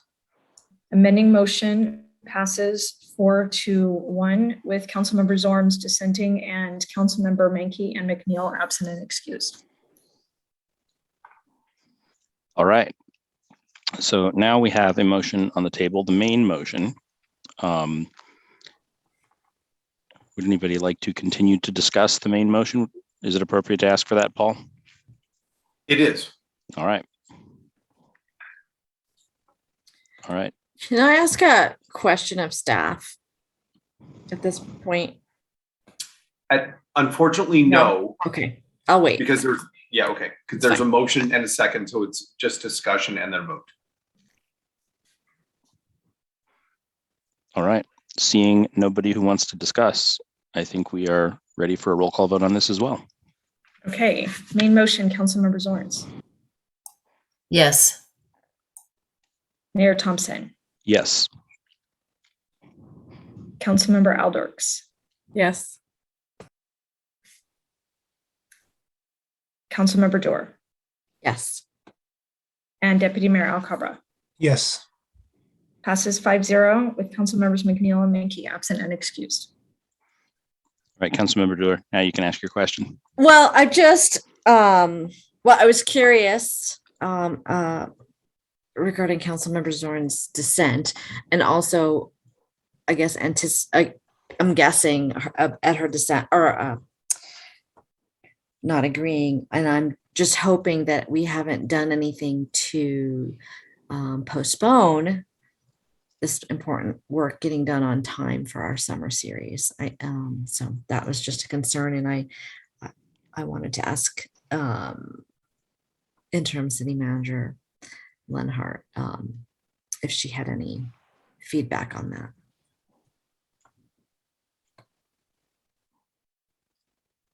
Interim city manager Lenhart.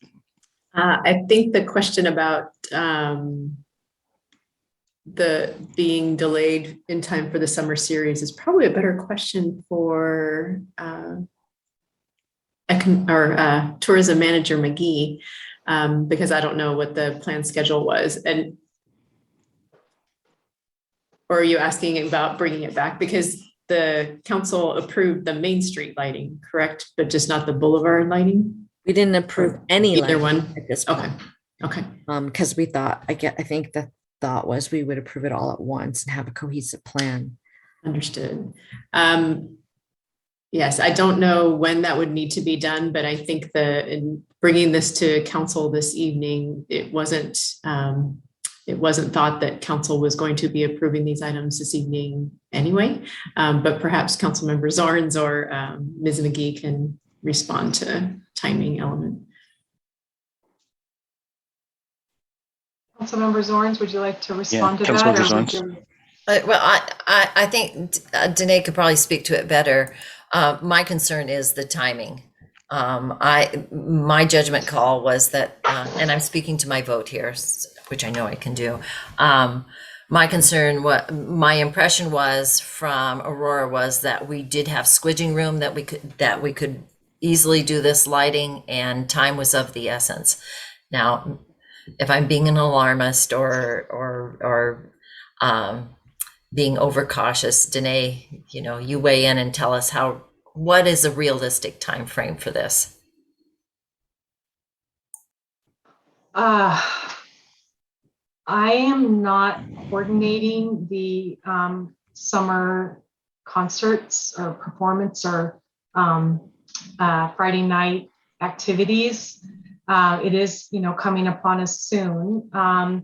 Tonight, the request was for the $180,600 for those two activities, and then another consideration was, I think, Brittany's request for supporting the visitor center. That one is time sensitive, as the space is currently available. I think the way that it was written in the AB, some of these other additional considerations would be something that council would consider as they are reviewing the 23-24 budget, but I am not really privy to when that will be occurring. So if that's happening in June and July, then it will be time sensitive as we look forward to the series that would begin in July. I mean, if we're going to do something around the series in July, wouldn't it make more sense to put lights up on 101st and Main Street? And Interim City Manager Linhart. I was merely going to suggest that perhaps staff could bring back a separate item about the lighting at one of your early May meetings. I believe that they're fairly open at this point in time. And then perhaps we could have some additional information, and council could also allocate some of the some additional ARPA funds to this instead of trying to stay within the parameters of the initial allocation for economic recovery. A suggestion. Councilmember Dewar. I think that's perfect. I think asking for Director Stroop to come back with a plan makes the most sense, because then it's a cohesive lighting plan. Deputy Mayor. I agree. And just to confirm, we did approve the visitor center rent. Yes. So for time sensitivity there, I think we can act since it's within the budget. That was my understanding as well from the amended motion. And did I just hear that meetings in May are light? Don't jinx us. I got a few forms that I'm gonna submit. All right. Well, I think it's time to move on to the next agenda bill, which is community survey results. And I believe Becky Range is going to present to us the results of our survey. Fantastic, Mayor and council members. Thank you so much for your time. It is getting late in the night, so I will make it very brief. As you know, we've been working on a community budget survey for the last few months. It has been almost 7 years since we have done this. So as you go into your priority setting session and start your budget development, it's pretty critical that you have a really good sense of what the community wants and what their priorities are. And that input is very critical. And the one thing I want to say is it does cost a little bit of money to have an external vendor come and do this survey for us, but it's really valuable. We get into this habit of thinking that everyone in our community is on social media. Everyone in our community gets our fantastic emails. But let's be honest, they don't. We have a lot of people that live in Bothell. Many of them don't even get on social media at all. Many of them don't engage with the city. So to spend a little bit of money and mail a postcard to a home and make sure that we get a statistically valid sample, that's really critical for us. So thank you for supporting that effort. We have partnered with ComEngage, a regional firm who has a lot of experience doing surveys and engagement with municipalities. And so really without further ado, I'm going to turn this over to Nathan Wiggin, Chief Solutions Officer, and he will give you kind of an overview of the survey results that we have so far. It's been a great turnout. Nathan, thank you for waiting so late into the night with us. Over to you.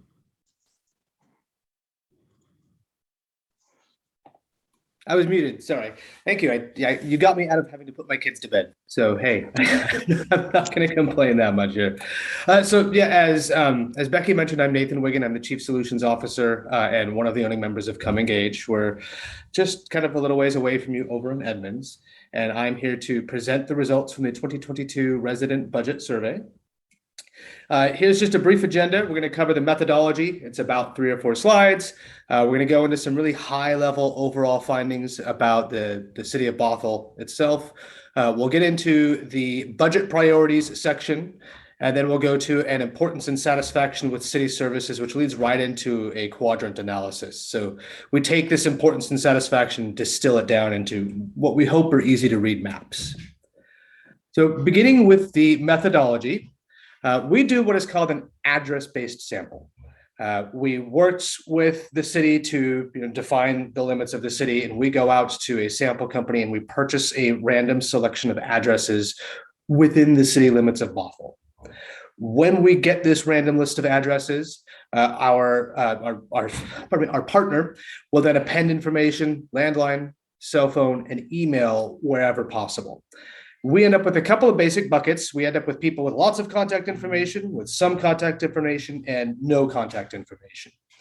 And every record that we have where we have no contact information, we automatically get them and send them. It was an invitation postcard that I saw was like the last page of the packet you guys got.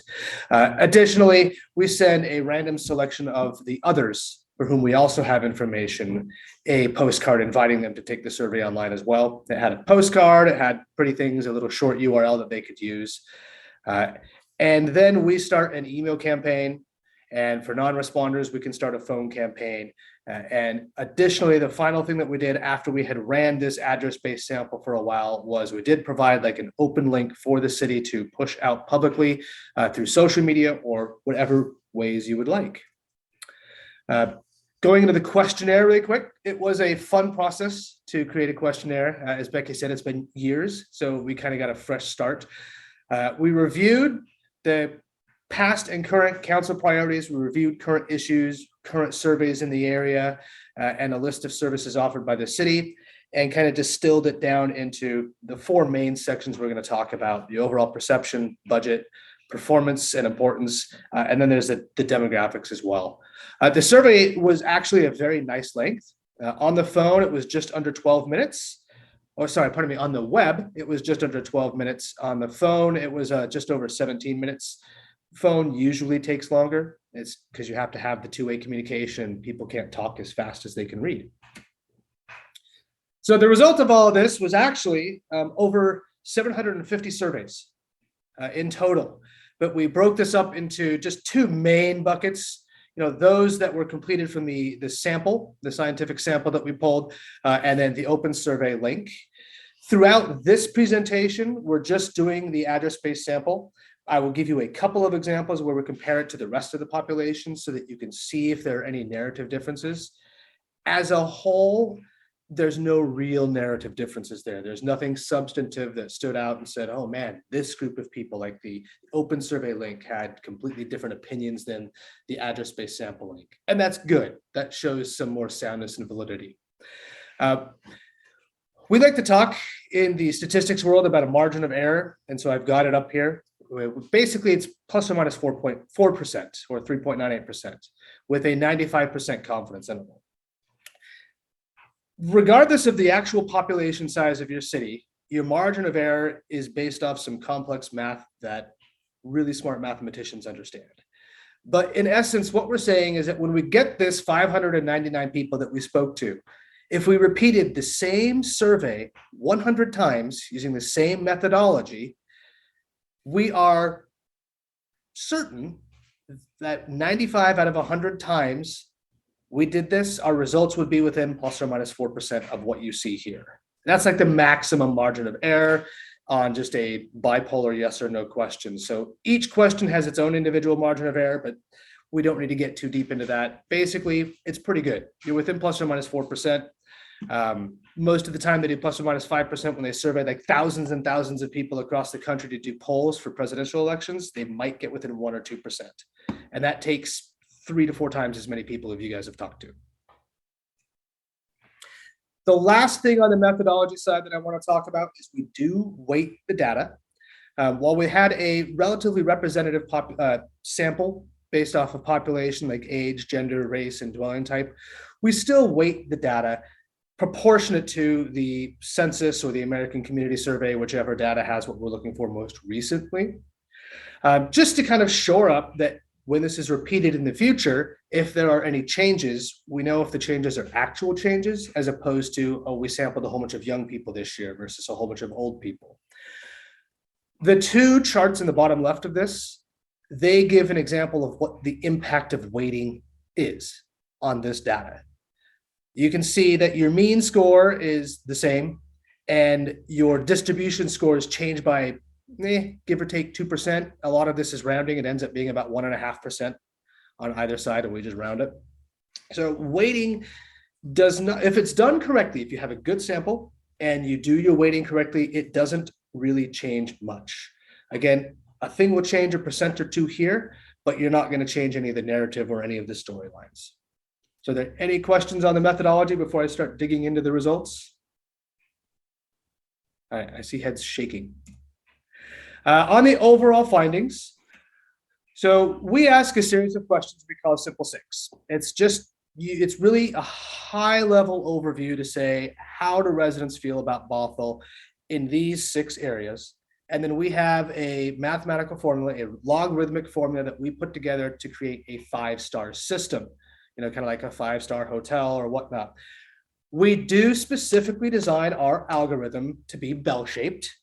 It is not an Amazon review where everyone gets 5 stars. It is, it's not that. It is specifically designed to be bell-shaped. So you guys get about 3.3 to 3.5 stars, which puts you kind of just above that median for most of the country where we've done this sampling. Where you guys at Bothell succeed and do really well, people have very positive feelings about the quality of life. They have positive feelings about comparability to other communities. And this was a subjective question. We just say, compared to other communities you're aware of, how is Bothell as a place to live? And you guys have a lot of people who recommend or would recommend Bothell as a place to live to families, friends, etc. The 2 places with the down arrows, we see these in just about every single city survey that we do. So please don't be worried that you have these down arrows. That just means that they are significantly lower than the ones with the up arrows. But direction that the city is headed, we see that in a lot of cases, and we'll dig into that in just a little bit, and you'll see what's driving that. The hint is growth. And the value of city services. It's basically the question is the value, the value of the tax dollars you pay, like how you get your services back. That's one that it consistently rates the lowest of these 6 questions across the board. So you're not doing bad on even these ones that I'm saying rate low. They're just lower than the others. And these are what we see. This type of distribution is what we see all over the place. So now we're going to shift up a little bit to the budget priorities section. And this was, it's an interesting and fun exercise that we do. It's called partial ranking or Q-sort. And we ask 3 questions, and they're listed right there at the bullet points. First, we have a list of, I believe it was about 14 items. And we said, hey, which of these items do you feel that should be prioritized in the city's budget? And they could select anywhere from none of them to all of them. The second question, it would pop up all of the questions that they selected and say, okay, of these, the ones that you said should be prioritized in the budget, which one would you like to see the city invest more resources? So we're kind of saying this one is the one, right? This is the highest priority. And then the next screen says, of all those items you did not select, right? Which one should the city invest less resources? And we take those results, we run it through the Q method analysis, and we compute what is called a ratio scale data. And what we get is we distilled those 14 items down to basically these top 4 priorities. Provide high quality recreational programs, such as city parks, trails, and open spaces, providing adequate transportation and infrastructure to meet the needs of the growing city, protect and conserve the environment and our natural resources, and managing growth and development. So those are like the top 4 priorities that came out of this in terms of where Bothell should put its money. There's a bit more to this story, of course. So we have this lovely chart. And these scores, these numbers, I'm not going to go through all of them because there's a lot of data here, but they are what is called ratio data. If you add them up, they should sum to 100. And when you look at it, a simple way to think of it is if you had $100, this is how it should be spent. So If someone says higher levels of equity and inclusion at $5.46, versus, I can't read the last two because you guys are in front of me, versus these ones are up in the 8, 9 range. It's a true difference, right? If you had something that's a 4 and something that's an 8, that 8 is twice as important as a 4. So it basically distills down to this. These are the budget preferences where the residents feel that the money should be spent when asked about these 14 categories. This is just another way of looking at it. And I also wanted to show you an example of how the address-based and the open survey differ. This is called a bump chart, and you'll hear me talk about the dashboard a little bit later. But it's just a very, very simple way to take a look at how the results pan out. You don't get numbers, so you don't know how much more important one is than the other, but it's just a very easy, simple way to distill the information and compare. And you can see, we brought this in here because, yeah, there are some differences between these two groups that we're comparing, but they're not huge differences. There's nothing that should make someone suddenly turn around and go, oh no, this was done incorrectly or whatnot. You'll see differences however we cut the data. And I encourage you guys, if you want to go through, you'll have access and you can click on all those different compare buttons. Any questions before I move on to the next section? Nathan, if I could just interject real quickly, council members, you do have this presentation and a link to the dashboard in your inboxes, your email inboxes. So you'll be able to click on that at your convenience. Yeah, there's a lot of words here, a lot of data. So we'll move on to the importance and the satisfaction aspect of things. And the way that this was conducted, we do what is called derived importance. It used to be the case that you would ask everybody, how important is A, B, C, D, E, F, G, H, I, and so on. And then after they answered that battery of questions, you would turn around and say, okay, well now how is the city performing on A, B, C, D, E, F, G, H, and so on. We asked about 38 attributes, 38 services that Bothell offers. And if you had to go through that list 2 times, we're asking you basically 80 questions. And we switched several years ago because respondents, residents would just get angry, like full-blown upset over being, asked the question multiple times, and the surveys would take 20 to 30 minutes. So we had worked with some mathematicians, and this is not something that we invented. This is not something that we came up with. It's a pretty standardized practice of deriving importance. But I'm giving you the background now so that when you see the results, you'll kind of know where they came from. But we're going to start with the performance. So as I mentioned, we asked about 38 services that were offered by the city. We asked residents to rate them on a scale of 1 to 7, where 1 meant the city does not meet my expectations at all, and 7 meant the city greatly exceeds the expectations. And for the sake of this, we're just giving the top 6 and the bottom 6. So I'll start at the bottom because it's on the left side. The services that are least likely to meet or exceed expectations, according to your residents, were providing affordable housing throughout Bothell, managing growth and developments, promoting different housing options, providing adequate sidewalks, sidewalks in major roads and in neighborhoods, and then providing solutions related to homelessness and lack of shelter. You probably aren't surprised by these. I wasn't surprised when I saw how this fell out. These are issues that are not just Bothell, they're not just the region, but they're basically nationwide, where cities are having issues with growth, affordable housing, housing options, and homelessness. So these are just areas, that residents are like, we can do better. We want you to do better. The areas where your residents say you're doing really, really good have a lot to do with those things that make a place a fun place to live.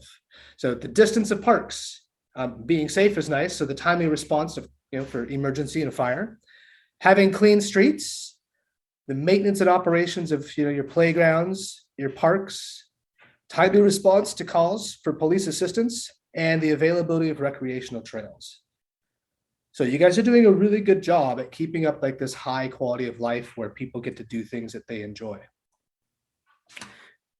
So we took the same list, and as I mentioned, we just basically ran a regression to come up with the derived importance scores. So we're going to start with the things that were less important to your residents and then go on to things that are more important to your residents. And then the slide after this will kind of sum all of this up again. The things that are not so important to residents when asked about it, providing safety services with mental health professionals, parking enforcement, bike infrastructure along major roads, providing affordable housing, providing, wait a second, something seems weird on this, just a sec. Yeah. Oh yeah, providing affordable housing, providing solutions related to homelessness and lack of shelter, and improving traffic safety through education and enforcement. I remember what I was thinking. I'll get there in a moment. The high importance ones, managing growth and development downtown. So that's important to residents. Providing an efficient, responsive, and transparent government, important.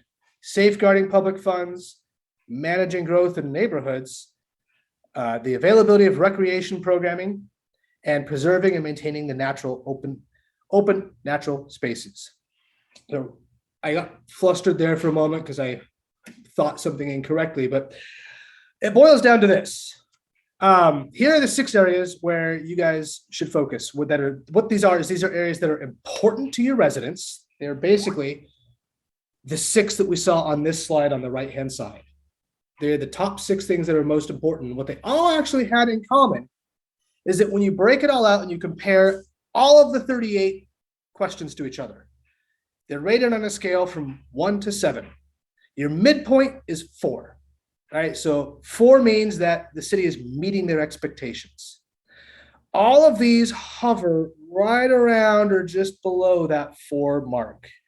So they're important to the residents and they feel that there's room for improvement. And again, most of these, it's not unique to Bothell. It's really cool that the math just worked out this way, but these are not unique issues just to Bothell, right? Responsive government, actually, that's the one you guys are doing well on.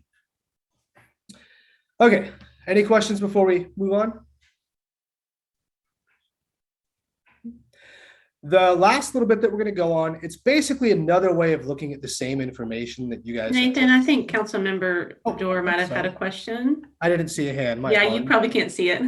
Sorry. Yeah, I mean, I think there's some confusion because least important was also most important on a different list, which was affordable housing. So, and shelters and whatnot. So I just wanted some clarification on how to read that.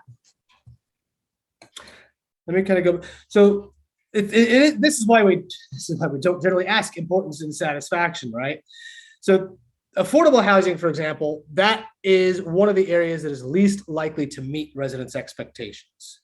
So the performance is relatively low. We saw in the slide just after this that performance is, it meets maybe just below expectations, but it's important to provide affordable housing. So that's where we're coming from on that. Well, and we're asking people who can afford to live in Bothell because they do. Yes, we've had that conversation a lot in prepping for this, and yes, we do as good of a job as we can do in sampling with address-based samples and with a time frame and budget constraints. So you'll see when we go into demographics, I didn't list too much on demographics on here, but when you guys take a look at it, they are a bit more high income than the average income of Bothell. More of them are homeowners than renters. These are things that happen when you do like an address-based sample. These also generally tend to be slightly more involved in understanding of what's going on. So we kind of see that. It's like, it's important to have affordable housing, but hey, I have my house, I'm okay. But if I have to move, I'm going to be in trouble.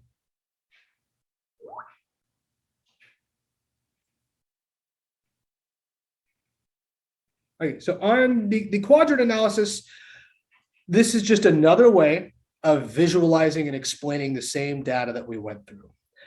We do a couple of steps here. To create our quadrants, we use a combination of the relative importance, which like the derived importance that we just kind of covered, and then principal component factors. Principal component analysis or factor analysis is basically saying we look at the results, or we have the computer look at the results.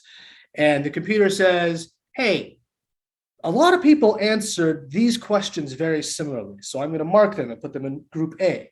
Hey, a lot of people gave similar answers to these questions. I'm going to mark them and put them in group B, and so forth. We ended up with 7 groups.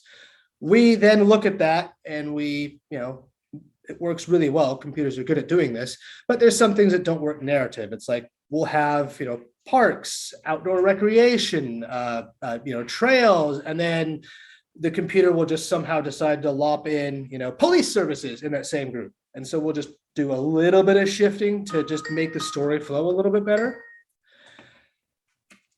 And what we end up with is this lovely little quadrant chart. And we're going to go through a couple of them. The keys here to know, we wrote it out in these little things, but the x-axis, the horizontal axis, is the importance. For the left is the least important, right is the most important, and your vertical y-axis is your performance, your satisfaction. So as you go higher, people are more satisfied with this.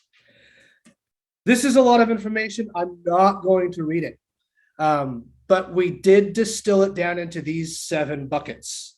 So all of these 38 questions, as I said, we started with the factor, which did about 90% of the work. And then we just moved a couple of things, like we moved timely response for calls to police assistance out of environment, for example, because it just didn't make sense in there. But this is how everything broke down. And this is, here it's on the dashboard. It's also recreated a couple of other places. It's a lot of words to read. But we're going to go through a couple of these to bring out some highlights that we found as we were reviewing the data. So when we look specifically within these questions that we felt fall into the local government factor, we see, all right, what's important? Well, the most important things to your residents are providing an efficient, responsive, and transparent government, safeguarding the funds, managing growth. Those are like they're 4, but they're 3 categories. They're the 4 things that are most important to the residents in this group. You're doing a great job at providing this efficient government. They're doing a great job at safeguarding the public funds. Managing growth and development in downtown is kind of like an iffy. People are like, that could be improved a little bit. And managing growth and development in the neighborhoods, that's the low-hanging fruit. If you can make an improvement in residents, if you can make an improvement there, or at least explain to residents what's going on and their perception of the job you're doing increases, statistically speaking, it means that you'll have a greater impact on making people happy, right? As opposed to ensuring that city codes and regulations, you can keep pumping resources into that, and it's not going to make a huge deal to your residents, to the majority of your residents, because it's not just that important to them. But these 4 here, and in particular, the managing growth in neighborhoods is what matters. And we didn't have the time or the opportunity to do this exercise for you guys. So I'm going to give you some anecdotal stuff that we have done with a lot of other cities. I've mentioned countless times just in this presentation that growth is not a Bothell issue. It's like a nationwide thing. And we have had the opportunity to run some focus groups on what's going on and why people talk about growth.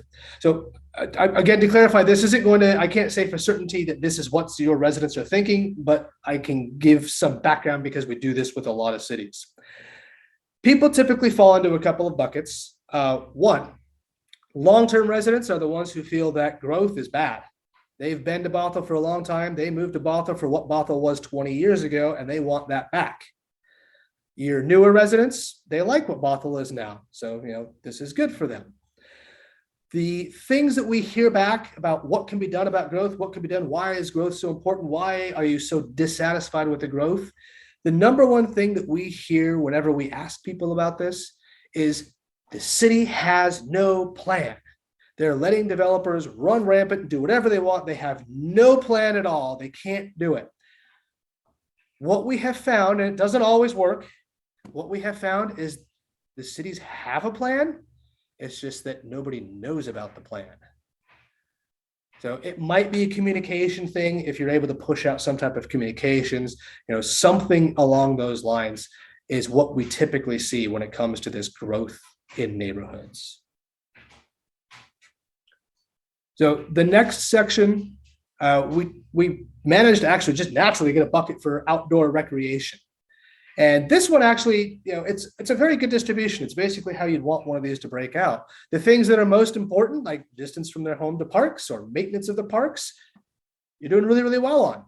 Even the things that are slightly less important, like the availability of recreational trails, doing really, really well, not quite as important as the distance and the maintenance. Adequate number and type of parks, right on that cusp. It doesn't mean you're doing badly. Again, these are all relative to one another, right? When you're doing relative, something has to win, something has to lose. But you're doing well there, but not quite as good as the other ones. The one that is of least importance and that doesn't really meet the residents' expectations is bike infrastructure along major roads. And my guess behind that, based off of what we've seen, is there's just very few people who want to bike along major roads. The next factor that we created was called community.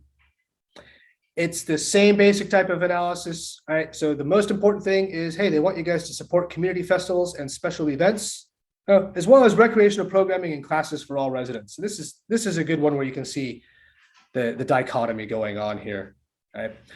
Residents, it's important to have these special events. It makes Bothell a great place, a fun place. You guys were talking about this with the lights on the bridge and trying to get lights all through, the year-long stuff. That's fun stuff. What is also important to residents, but they feel could be improved upon, is availability of recreational programming and classes for all residents. And I know we'd had a couple of discussions about this before we came to this presentation, so this shouldn't be quite a surprise to you guys knowing that this might be an issue or an area where you can improve.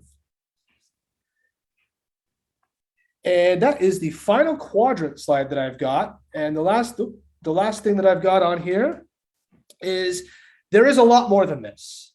I tried to speak quick because it's kind of late. My kid is calling me. But there's a lot more to this than you guys have seen. You can dig in for days and days and days, however you would like. The full results, including the banner cross tabulations for every question, is available on the dashboard that's linked here. And Becky sent it out to all of you guys. You guys have published it. It is now public. The public can take a look at it and do what they will. The only two people who can get in and mess this up are me and my assistant Hanshun. So, don't worry if you guys go in and you click something and it doesn't work. You didn't break it. It means that I probably did something and broke it on back end while you were looking at it. It's got all sorts of really, really cool data.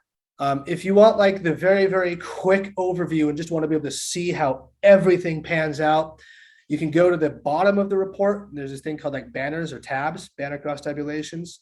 And it's just a series of tables. Each page is one table. That table contains one question and then a whole bunch of different demographic cuts along the top.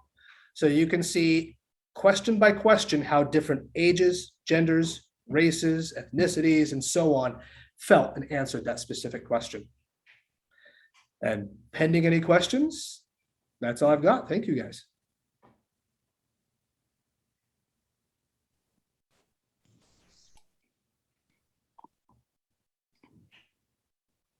Council members, I should also mention that Marilyn Beard is also here with us tonight.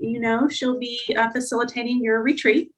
And so we thought if you had any questions about the retreat or how this information that we'll be learning more about might impact your retreat or anything, she is available to answer questions as well.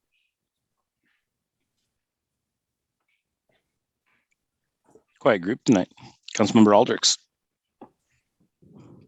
Thank you, Mayor. And thank you, Nathan, for walking us through this presentation. You have some really cool and interesting methods that you're using here to sort of, to get those cross tabulations. Well, you're calling anyway, the terminology. I hope you know what I mean. Mm-hmm. And to figure out, importance and priority. I'm wondering, is there maybe this is just a little guide you could offer for the for the dashboard that you shared. But if we wanted to drill down into certain populations, is there a way to get at some of those priorities by race, income, housing status, that sort of thing? Yes. So if you look at this slide, okay, these are the ones that we had set up. We can add additional, but obviously the filters are not active on this slide, but there's basically two formats in the dashboard. There's this, which is a filter by. So it allows you to drill down into, these different age groups, which is, I believe, 18 to 34, 35 to 54, 55 plus, your genders and so forth. So when you're in the dashboard, you can click on any of these. They turn into drop-down menus, and you can select what it is that you want to look at. The other thing, which is demonstrated here, on some charts make more sense filtering. Like you can imagine this 14 things, and then all of a sudden you're looking at 14 items, and you have 5 groups. You just have this unmanageable thing. So we do this compare by feature for other things. So each of those things on the right is clickable on the dashboard. So you can click on, hey, how does this compare by age? How does this compare by gender? How does this compare by race, income, etc.? And then the banners at the back have additional comparisons that we just didn't find quite as much stuff in. So we didn't put them in the filter. Okay, that's So, helpful. yeah. I have it, I'm looking over here at my other computer as you're talking me through it, and I'm figuring out how to use it. So I do appreciate that. Thank you for that description. A little note on the dashboard: the first few times you use it, it can be a little painfully slow because what it's doing is it's actually pulling everything down into your cache, and then it starts using your computer to calculate. Just as an FYI. Cool. Thank you. I was looking around through it earlier this evening, and so it's loading for me just fine now.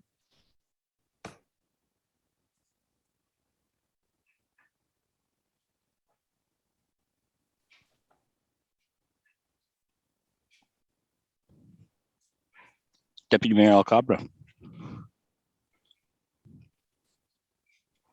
Thank you, Mayor, and thank you for the presentation, Nathan. Obviously, when you have a data-intensive, presentation requires maybe earlier in the day. We probably should do this at like 9 a.m. when we're awake. But it's really good. Thank you for the dashboard. I'm sure I'm going to be clicking through this. One question maybe for Marilyn and or Becky. Are we going to be walking through this during our sessions later this week? So the plan is at this point, my hope was that you've got the survey results and you have a couple of days to dive down into it at whatever level you want to dive into it. And I thought it might be a really good start to the retreat is to just get some impressions from you about, what stands out to you, and, to talk a little bit about it, to talk about how it might inform your budget process, but also what questions. I mean, usually surveys just, get you to a lot more questions that you have, things you want to know more about. And so what are the opportunities either in the budget process or the comp plan process or any of those other upcoming processes do you have to respond to or learn more about to any of these results? So yes, so that I thought that would be a really nice start to the retreat, if that's okay. Thank you.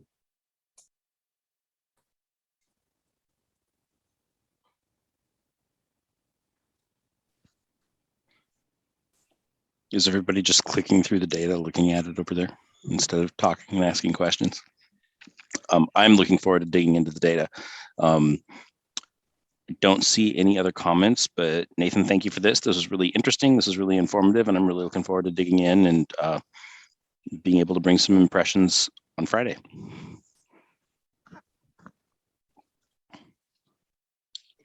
Thank you so much for your time. Thank you, Nathan. Yeah. And thank you, Becky. Have a good evening.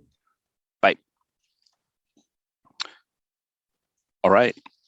Next on the agenda is council conversations.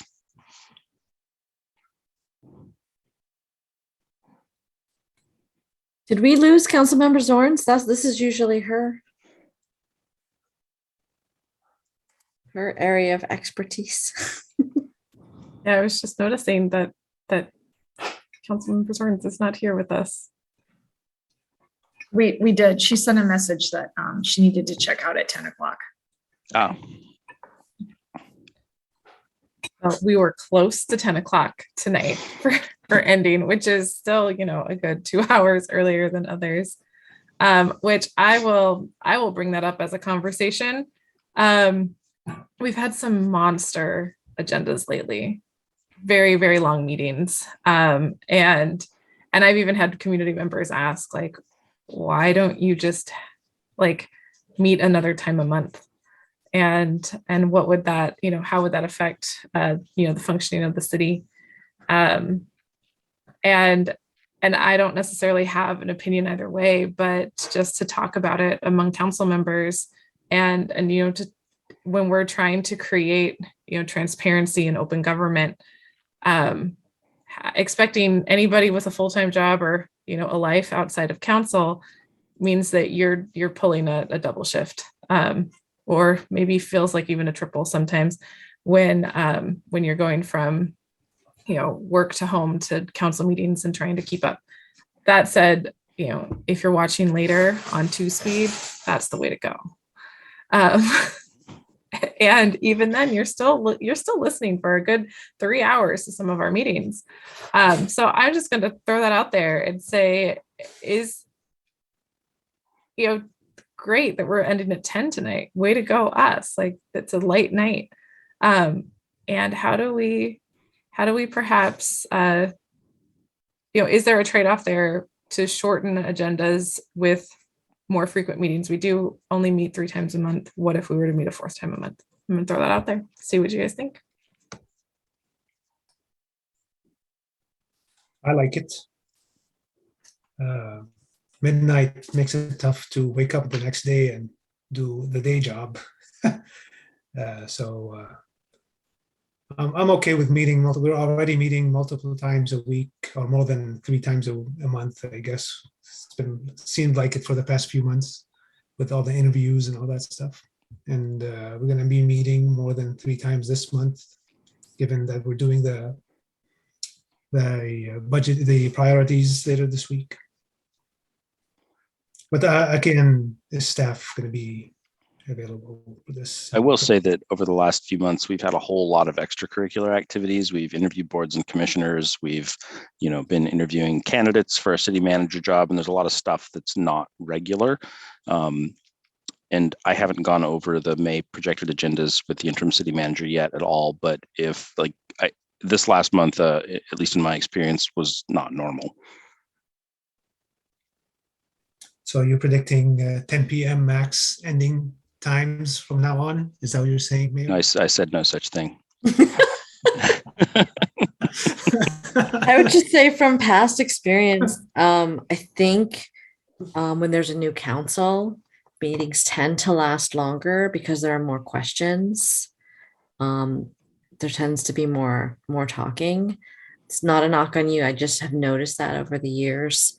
The early in a new council administration, I don't know what you call it, it tends to be longer. Also, when you have a divided council, there's a lot more talking. But I know from conversations with staff in the past that staff does appreciate having a week off because so much of their time is spent feeding the machine. We are the machine. That they actually need a break too from creating agenda items and having to prepare all of that work. So I don't want us to be up till midnight. Believe me, no one's cranky like I am. No one's hangry like I am. It's just not possible. And so understanding that, I think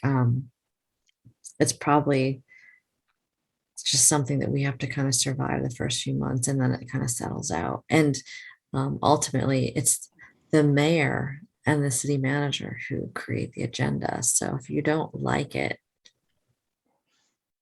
well, there he is. Know where the buck stops. direct has- all complaints to Mason. Who has two thumbs and you can blame this guy? Anyway, that's just from, my past experience, for what it's worth. I've seen it play out a couple election cycles now. It just seems to be one of those things that happens early on. And, as pointed out, having to do 2 rounds of city manager interviews and selections is a ton of work, not just for us, but for staff, and is not normal in any way. So that's a big part of it, I think, too. But that's just my 2 cents. Personally, oh, sorry. No, go ahead. I mean, for me, I would rather stay an extra hour later 3 Tuesdays than have a 3-hour meeting on a 4th Tuesday. Like, I'd rather have a night off. I agree. It's nice to have the week off, honestly. So but there's no guarantee it's going to be 3 hours or 2-hour extras. Totally. The math was purely as an example. Sorry. I will say that I do try to make motions pretty quickly to move things along, but I sometimes end up cutting people off, which is not a great look either. So, yeah. Councilmember Dewar, your experience is definitely appreciated in that perspective. The city is going through a lot right now. Let's even put COVID into it as well, right? There's still a global catastrophe happening, and we're trying to keep the boat afloat and feed the machine, like Councilmember Dewar said. And it has been challenging. I know that our interim city manager is tired, and I think we can celebrate that we just did some really good work, some really intense work over the last couple of months, to get the next needed step of an executive for our city. And so that that is something to celebrate, although I might not be joining you anywhere this evening for that. Well, and then we've got the budget, which is going to be intense. So this is a more intense year, for sure. And then I've never been through a comprehensive plan update, but I hear that's a little intense as well. So, Councilmember Dewar, when do we have a less intense year? Next year. Okay, looking forward to that. Although like I said, I haven't been through a comprehensive plan update. So I think a lot of that work happens though in planning commission. But yeah, I imagine the more dissent there is, the longer it's going to take, right, to work through issues and hear everyone's input. So it has the potential to be some late meetings, but the more you want to do, the more time it takes. And we all asked for this. And we all have a lot tried of things that we want to do. Yeah, 5,000 job interviews. We did that work. And that is one of the, I think gratifying parts about it is that there is important topics that we're covering. And we have dedicated, committed community members who are, willing to stay up to speed. The results of that survey even showed me how like on point our community is in knowing what our community needs are, or maybe it goes both ways, that like, and how good they are at electing people who share those priorities and values. So that was cool for me to see. Yeah, it's super interesting because it made me realize that we're not very good at communicating. We think we are, but we're really not good at communicating what we do, why we do it, and what the vision is. But that, I think the comprehensive plan is an opportunity to really get it together and be able to get out there and help people understand how the intersection of all of their top priorities and how they all work together or need to work together. So it's an opportunity, but it's work. Yeah, good work to do. Councilmember Dewar for a very long time was doing, what did you call them? Were they council conversations? Council conversations, yeah. Were those monthly that you were doing them? I had them quarterly. I sent out weekly newsletters where I summarized what we did in council that week. And then I did quarterly conversations at the library. And usually, I mean, I think the minimum was maybe 10 people. It was usually 10 to 20 people that would show up. I guess sometimes fewer, but some real regulars would show up there. And I do think that was a really, really helpful way in an informal way to communicate what we were doing and why, because so often on the dais, it's hard to communicate the why. Like a lot of the, some of the things that stuck out in the community survey was like growth and development and transportation, and explaining that we have to meet numbers. Like we can't just do whatever we want. There are regulations around what we can do, how we do it, and how those things impact each other. I think that's a really great format to be able to answer people's questions. I remember one time someone asked me, people would get so mad at me.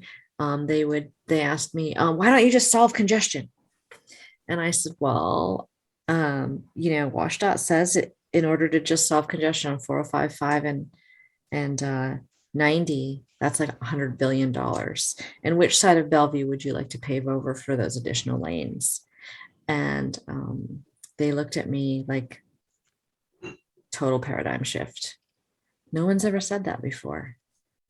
And that's the beauty of having those smaller conversations, because you can really talk about what the limitations are in terms of budget and just feasibility of some of the solutions that people think, they just don't. I mean, we know more because we have the data, and it's our job to educate people. And I think that we don't always do the best job at that. And so that's an opportunity with council conversations to do that education, to help people understand what our limitations are with our government, with our budget, all of those things. So I would encourage you, and I'll join you. I think, I don't know if the library is open to do that yet again. It didn't work as well with Zoom. I think I only did one over Zoom. It was a conversation about race, but I think people are kind of craving an opportunity to ask the hard questions in person and like have a real conversation. So I'm happy to facilitate that if you're interested. Are you going to say it, Deputy Mayor? Yes, and yes. Okay. And we're another thought, to build upon that foundation you built is doing it in different neighborhoods, in different areas within Bothell, to reach people who would not show up to the library, on a regular basis. Yeah. I mean, I think it'd be great to go out. The thing that was nice, I think consistency is super important. Right. So people expect it and they don't have to. The reason I did it, I found, and I'll pass on what I found after doing it for, a number of years, is Sunday afternoons work the best, because that's when most people are free. That's when I got the best attendance. And having it at the library was just short. I mean, it was shorthand. Everyone knew where it was, right? It becomes automated. It becomes a habit. And I'm not saying don't try it out in the neighborhoods, but maybe that's in addition, or something. Maybe, quarterly it's at the library, but in between it's somewhere else, right? But that consistency is super important, I think, to get people coming back. So it's not a special one-off. They anticipate it. They put it on the calendar, and the curmudgeon really looked forward to them. You know, many years ago, I attended one of your council conversations as just a community member, as, you know, somebody who cared about the place where my kids were growing up. And that example was hugely important to me to see. You know, I really like the paradigm of City Hall to the people. And I think a council conversation type, you know, forum like that is one way to do it. I think there's other ways. And I know that we even have some staff members who are excited to explore those ways of getting and connecting with our community. No, and it was great because we would like, sometimes we would have topics in mind, like the police chief would come one month and then city manager another month, and different council members would kind of come in and out. And it was really helpful to introduce staff members to the community and give them an opportunity to ask questions directly of that staff member. I think that was super helpful. And then as far as the newsletters that I would send out, I found that it was super important not to editorialize. I would every once in a while when there was something very like a topic that was, you know, super, I don't know, contested. But more often than not, I took the agenda and I just said, this is what we decided. It's people, and this is what's coming up next week when we had a projected agenda. And I think, and I just put it in the body. I didn't do an attachment because I found that attachments, people don't even want to bother with that. They just want to pop in, read it and be done, but it's accessible, right? They don't have to go even the added step of opening an attachment. The preference was just open it and it's in the body and it's like real easy to read, very succinct. And they felt like it wasn't meant to convince anyone. It was just, this is what we did. These were the arguments for or against. Sometimes I would say that, sometimes I wouldn't. And I just tried to keep it really dry and just informative. And I think at my high point, I had over 200 people signed up for that newsletter. So I still have the list if anyone wants to start doing that. I've been doing it. Yeah. I've been doing a weekly. Well, you're not sending it to me. You didn't sign up. There is that. And I'm a little worried about like public records and if I send it to too many council members. No, that's great. But if you want, I mean, I'm happy to send to my email list and say, hey, council member Aldrich is doing this. Do you want to sign up? That'd be great. Let's do that. Like, let's not, lose the, like, just because, our roles have shifted and like, that's something that I'm doing now. It doesn't mean that the people who have been engaged should get lost. Yeah. Or be lost in that connection. So that's a great thing to do. I wasn't aware that you were doing it. So I'm happy to reach out and ask people. Thank you. Or just tell them to email you and sign up themselves. Yep. And that's what I've been doing is I've been telling folks that they can sign up just by sending me an email with in the subject line, sign up for newsletter. Like just keep it real simple. That's perfect. Yeah. Cool. I'm so glad that you're doing that because I think it's so much appreciated because everyone's lives are super busy. They don't want to watch, most of them don't want to watch a 3, 4, 5 hour council meeting. They just want to know, what are you deciding? And what did you decide? So that's great. Thank you. I've been enjoying it. I might editorialize a little more than you do. I mean, it's totally up to you. I just found that, that was just my way, but it doesn't mean it was the right way. Yeah, there's different ways of doing things. And from what I've heard, the people who do, subscribe and get that email, I've heard some just very positive feedback. And so I do know that there are members of the community who appreciate it. And that's one of the things I heard over and over again. Like, if you get elected, please do what Councilmember Dewar did. Send a newsletter, do the council conversations. And so I took one part of that to heart, and the council conversations are, I think, in development. Yeah, I'm happy to give you the contact at the library.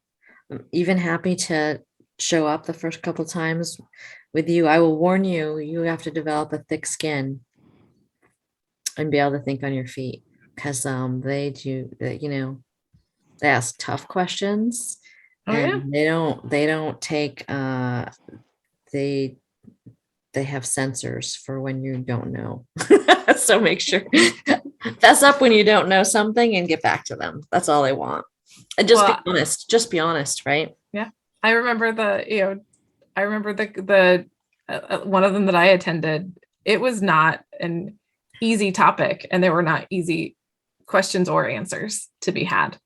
And that's what we do. Like I recognize that our idea of safety and belonging is a very emotional experience for every person in our community. And so there's bound to be emotions. People are going to feel things, and part of our responsibility is to hold space for those emotions and help find productive ways to approach people and their challenges. Yeah, I mean, I made a bargain with myself that I was never going to say things that people, just because people wanted to hear them, I was never going to be that person. And so I got used to disappointing people, but 95% of the time, they're just glad that you were honest with them. And they may not have liked your answer, but they appreciate hearing the truth as you know it. And one time a guy got up and he was like in my face like this, screaming at me, and they were like, whoa, sir, back up. So they may not agree with you, but they have your back. So it was a great sense of community. So I'm really excited that you're going to take that on. It's sort of me and Deputy Mayor Alcapra, like we're working it out. It's awesome. I'm happy to come the first time too, and just ease the transition if it helps. Or I can stay completely out. I don't need to be in it either. No, don't feel like just be hangry in the background, right? Just like stare at us with your arms folded. That'll be real great. We'll make sure that you're real hungry when you get there. Nobody likes me hungry. Nobody. I'm the worst. Anyway. Sometimes it can be useful to have you hungry, though, depending on exactly what is trying to be accomplished. Oh, gosh. Anyway. All right. Well, it was a nice, relatively short meeting, and we're going to see each other again on Friday. So I'll see you all on Friday. yeah. Bye. Thank you, everyone. Good night. Bye. Good night.